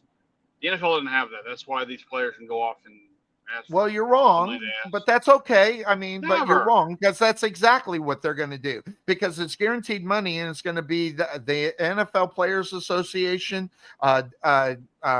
representing Watkins on that situation about the guaranteed money. Nothing else. They released them, but with that release there's $35 million that they're holding on to of his guaranteed money. So that's where they are. They're going to go into arbitration and find out who wins it. Now, I might be using the wrong word, but it's basically arbitration where they get together and they talk about it and there will be a decision on whether or not that he's going to get that guaranteed money or not. Okay, you know what? We should ask the one person that's watching, Anthony, who's right, me or Sonny? God. I don't know. I think my brother gets up a little bit later, so it might be my brother, but he won't jump in there. He won't say anything. But it is what it is. But they will. They got to figure out. Again, it might be a different word. What? They come together? I mean, whatever. They're going to have a meeting about it, and they're going to make the decision. I call it arbitration. I don't know what you call it in football. Collective bargaining agreement? Well, it's a collective bargaining agreement represents the fact that he has guaranteed money. And they are going to go and they are going to, I don't know. I don't know if it's a court. I don't know if it's the NFL in general. Someone makes a decision, which is an arbitration, on whether or not that he gets that money. So I want to be an arbitrator when I grow up. When you grow up. So, by the way, Russell Wilson's named the starter for the Giants. Is it going to help? I guess we're going to find out that next week. I mean, we're going to be talking about the NFC East next week. I think this is so interesting. Could you imagine that Russell Wilson goes in and they start out coming out guns a-blazing, wins about 3 or 4 games out of 5, and then it'll be I don't know, because Dable is so great, he was able to coach him and get him back to where he could possibly be, or will it all be Russell Wilson? I'm waiting for that to happen, but at the same time, I don't know if we'll actually see that in reality. So we're going to discuss that. Interesting enough. So they go ahead, they make the naming of. If the Giants start off 1-4, Russell Wilson's gone. Well, I think you're absolutely right. And then you'll hear rumbles about the Giants going after Shadir Sanders. I'm telling you, that's what can end up happening. But then again, any quarterback that's going to be struggling, that rumor is going to come around because they're going to paste it up. Bieber, well, Shadir Sanders, he's not getting the starting. I think that's something that we'll hear all year long if quarterbacks are having problems going up. By the way, there's teams that are reaching out as far as the Raiders-Wilkins situation because of that. The Dallas Cowboys have reached out. The 49ers have reached out. The Miami Dolphins, Detroit Lions, and I would love to have them. The Jacksonville Jaguars. Would love to see that happen. Fit in Detroit. Well, I think Detroit would be a great fit. I mean, and I can't wait to talk about. I can't wait to talk about the Lions because we're going to find out that this year how they play. Was it the coaching? Was it the players? Was it a combination of the boys? with losing that whole staff over to Chicago, will Chicago be better because it was the Detroit Lions coaching staff? Pretty much took most of the coaching staff over there. So I'm really interested to see how the Lions and the Chicago Bears end up. And I think it's also interesting that he ended up in the same division as the Lions. That's huge. I can't wait for that to happen. By the way, is Deshaun Watson still the starting quarterback for the Browns? He is still on the thing, but I think when we talked about it with Obi last week, and I think I agree with that, I think Watkins is done. So they really only have 4 quarterbacks going into this season. But at the same time, he's under contract. So if something completely happened, whether it's Flacco or the Sanders or the other dude that they picked up before Sanders in the draft have a problem, they can always have a fallback. So you know what? This is where the NFL really screwed up with the Hall of Fame game. Wouldn't it have been better if the Browns had the Hall of Fame game? Imagine the viewership to see if Shedeur Sanders would fail.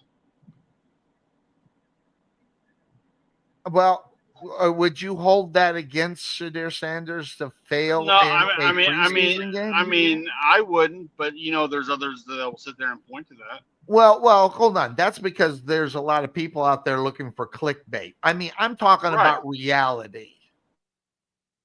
Thing is that they're gonna look and go, oh, you know what, the bright lights in the NFL are too much for Shedeur, or maybe he looked good against a bunch of guys that are gonna be working at Walmart tomorrow. I mean, he can't win, which he should sure, be right? in reality. He should be, right? Right. I mean, this guy working. Well, why is it every player that doesn't make a team work at Home Depot? That I don't know. Maybe they pay well. Why doesn't Home Depot get in? I mean, why don't they get on this and go, hey, we have a spot. We have an after football career having a year for Home Depot. If you want to come work for, dude, Bucky should get on that. Dude, we pay a lot more than Home Depot. Hey, that's what I hear. That's what I mean. just a regular person makes $23 an hour just ringing up customers. I mean, what? But you have to put up with that kind of hell. I mean, there is never an off day there at Buc-ee's. I know they're open 24 hours a day, 7 days a week, even on Christmas. And the only reason why I know about Christmas is I walked in there to get a soda on Christmas. That's that's like up here where I work at. We're open 24/7, but at least we know the certain days we're gonna be dead. They're never dead there. Yes, especially Christmas. Also, the Bears general manager spoke out. Jalen Johnson is going to miss most of the training camp due to the leg injury. We'll probably hear more about that with Cuervo when he joins us next week. He said he will be here next week. So we'll probably hear more about that as he's probably diving deep into into the Bears and all those stories. Now, there are a lot. Huh? Not the East. You broke up right when you said it. We're not talking about the Bears next week. We're talking about the East. Yeah, but I want to talk to him a little bit about some of the news that are coming out before we do. It just, kind of just the icing on the cake, not diving deep into the cake portion of it. So just a quick, his feelings are on certain things that are going on right now. So, it is what it is. Again, Cam Ward, he's going to go ahead and get the start as their situation with their quarterback, as far as not having what did we figure out the guy's name? I forgot his name. What's the Titans quarterback. Yeah, him. The young guy, second year dude. It's name slipped in my mind. He's going to be out probably for most of the season. Bob. Say his name again. Bob. Yeah, we'll just call him Bob. Jeez. Man, you're sitting right there. You have two hands free. You could look. So I guess I got to get. I have the phone. I have the phone right here on mine. I can't just get on the phone while I'm talking to you. Well, crap, they even took him completely out of where you can find out who the quarterback is. Let's see here. Looking at last year's stats. Gosh, its name is I know. Will Levis. That's it. Will Yeah, Levis. Bob. Yeah, Will Levis. Yeah, Bob. I like him better as Bob.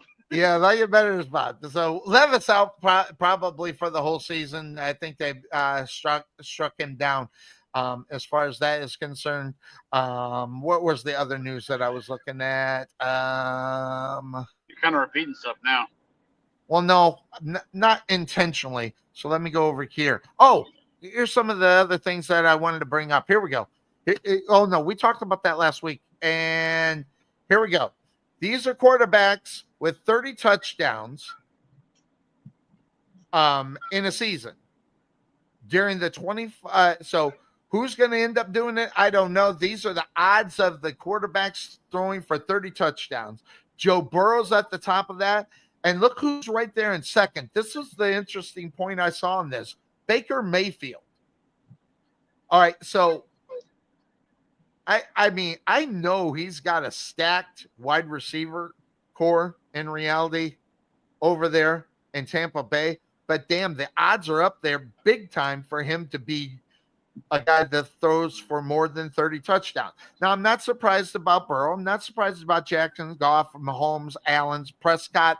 That might be a stretch. That depends on how good the offense is going to be. But Jordan Love, I think he definitely is going to be a guy that throws for 30 without question. So I think he should be up there a little bit high. I don't know if you can see that thing. Is there anybody that you think should be up there a little bit higher to get the 30 touchdowns? I mean, I think in the 20s, I think we're going to see a lot of guys.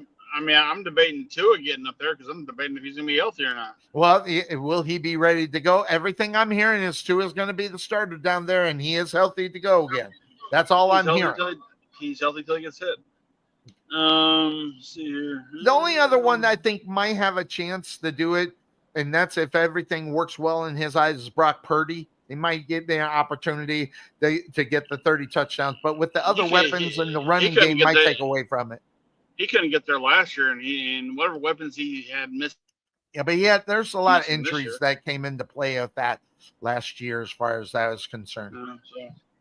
Hey, I'm here at work. I need to get going, so let me let you go, all right? All right, I'll let you go. We'll talk to you next week. Be ready for your Cowboys if you make it. Oh, I am. All right, have a good one. Always good to see you. I'm holding out right now, so we'll see. All right. Sounds like a plan. Sounds like a plan. All right. We'll check you later. Always good to see the Podfather here on the Couch Potato Sports Show as we cover them all here. Some other things that I had that was set. Let me just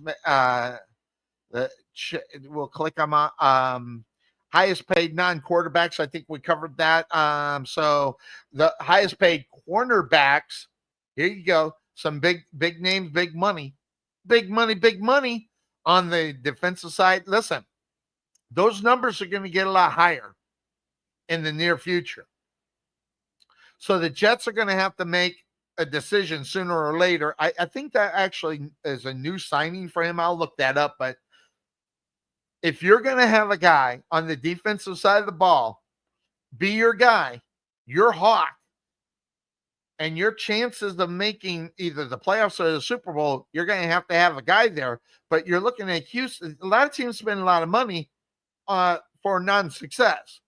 Sauce Gardner, without question, the guy's a stud. They don't throw that way, okay? They stay away from him. Team doesn't make it in the playoff. Stingley Jr., chance of making the playoffs, basically because of the division they play in. There could be a team that makes the playoffs just because of the division. Then you got Horn for the Carolina Panthers, not there. Then you have Jalen Ramsey, who just signed with the Steelers. Whether or not the Steelers can get up and over the hump to make it into the playoffs, that's going to be huge. $24 million. Patrick Surtain, this guy's a superstar. He's right there. As far as I'm concerned, the guy should be making a lot more money. He's getting paid about five less than Gardner, but he's just as good. Will the Broncos make the playoffs? So Terrell, another one. Atlanta, will they make the playoffs? $20 million invested in Terrell. Then Denzel Ward, $20 million for the Browns. Will they make the playoffs? Then you got Latimer. He's getting up there in age. We were just talking about that at close to $20 million. Will the Commanders make it? I was thinking that Trump got his way and wanted the name Danes back. I don't know. And then Humphreys, about the only one on this list that you can sit here and go, that team's going to be in the playoffs, and he's only getting paid $19 million. He's going to be due for a pay raise here pretty soon as well. He'll probably do the adjustment on that. So something to look at. Some other things that I brought and saw. Let me hit that button right there. The duo that is Williams is going to be huge with Rome DeZuni. They got to be on the same page, and with Williams having a tough time in training camp right now, that is huge. Now, training camp people that we talked about it, everybody is in camp. We talked about this last week, and a lot of news coming out of the training camp with guys not reporting and things of that sort, how that is going to affect their football team going into it. Will it be a big deal? Will it not? I'm not really worried about training camp and people not showing up in training camp until week number 3. After that, I'm not too worried about in reality where they're at. So that being said, we got 10 more minutes left in the show. We are going to bow out as I do need to use the restroom. So probably not going to be able to make it for another 10 minutes, but make sure you do join us next week. We are going to start breaking down the divisions of football, and then it's going to be, a madhouse to get us up to week number 1 of the NFL. So we're going to do that. We're going to take it. We'll see you next Sunday here on the Couch Potato Sports Show, 9 a.m. Central Standard Time. Make sure you join us. We're out of here, everybody. Take care. And, keep a good thought for your football team as training camp continues into week number 2. We're out of here, everybody. Bye-bye.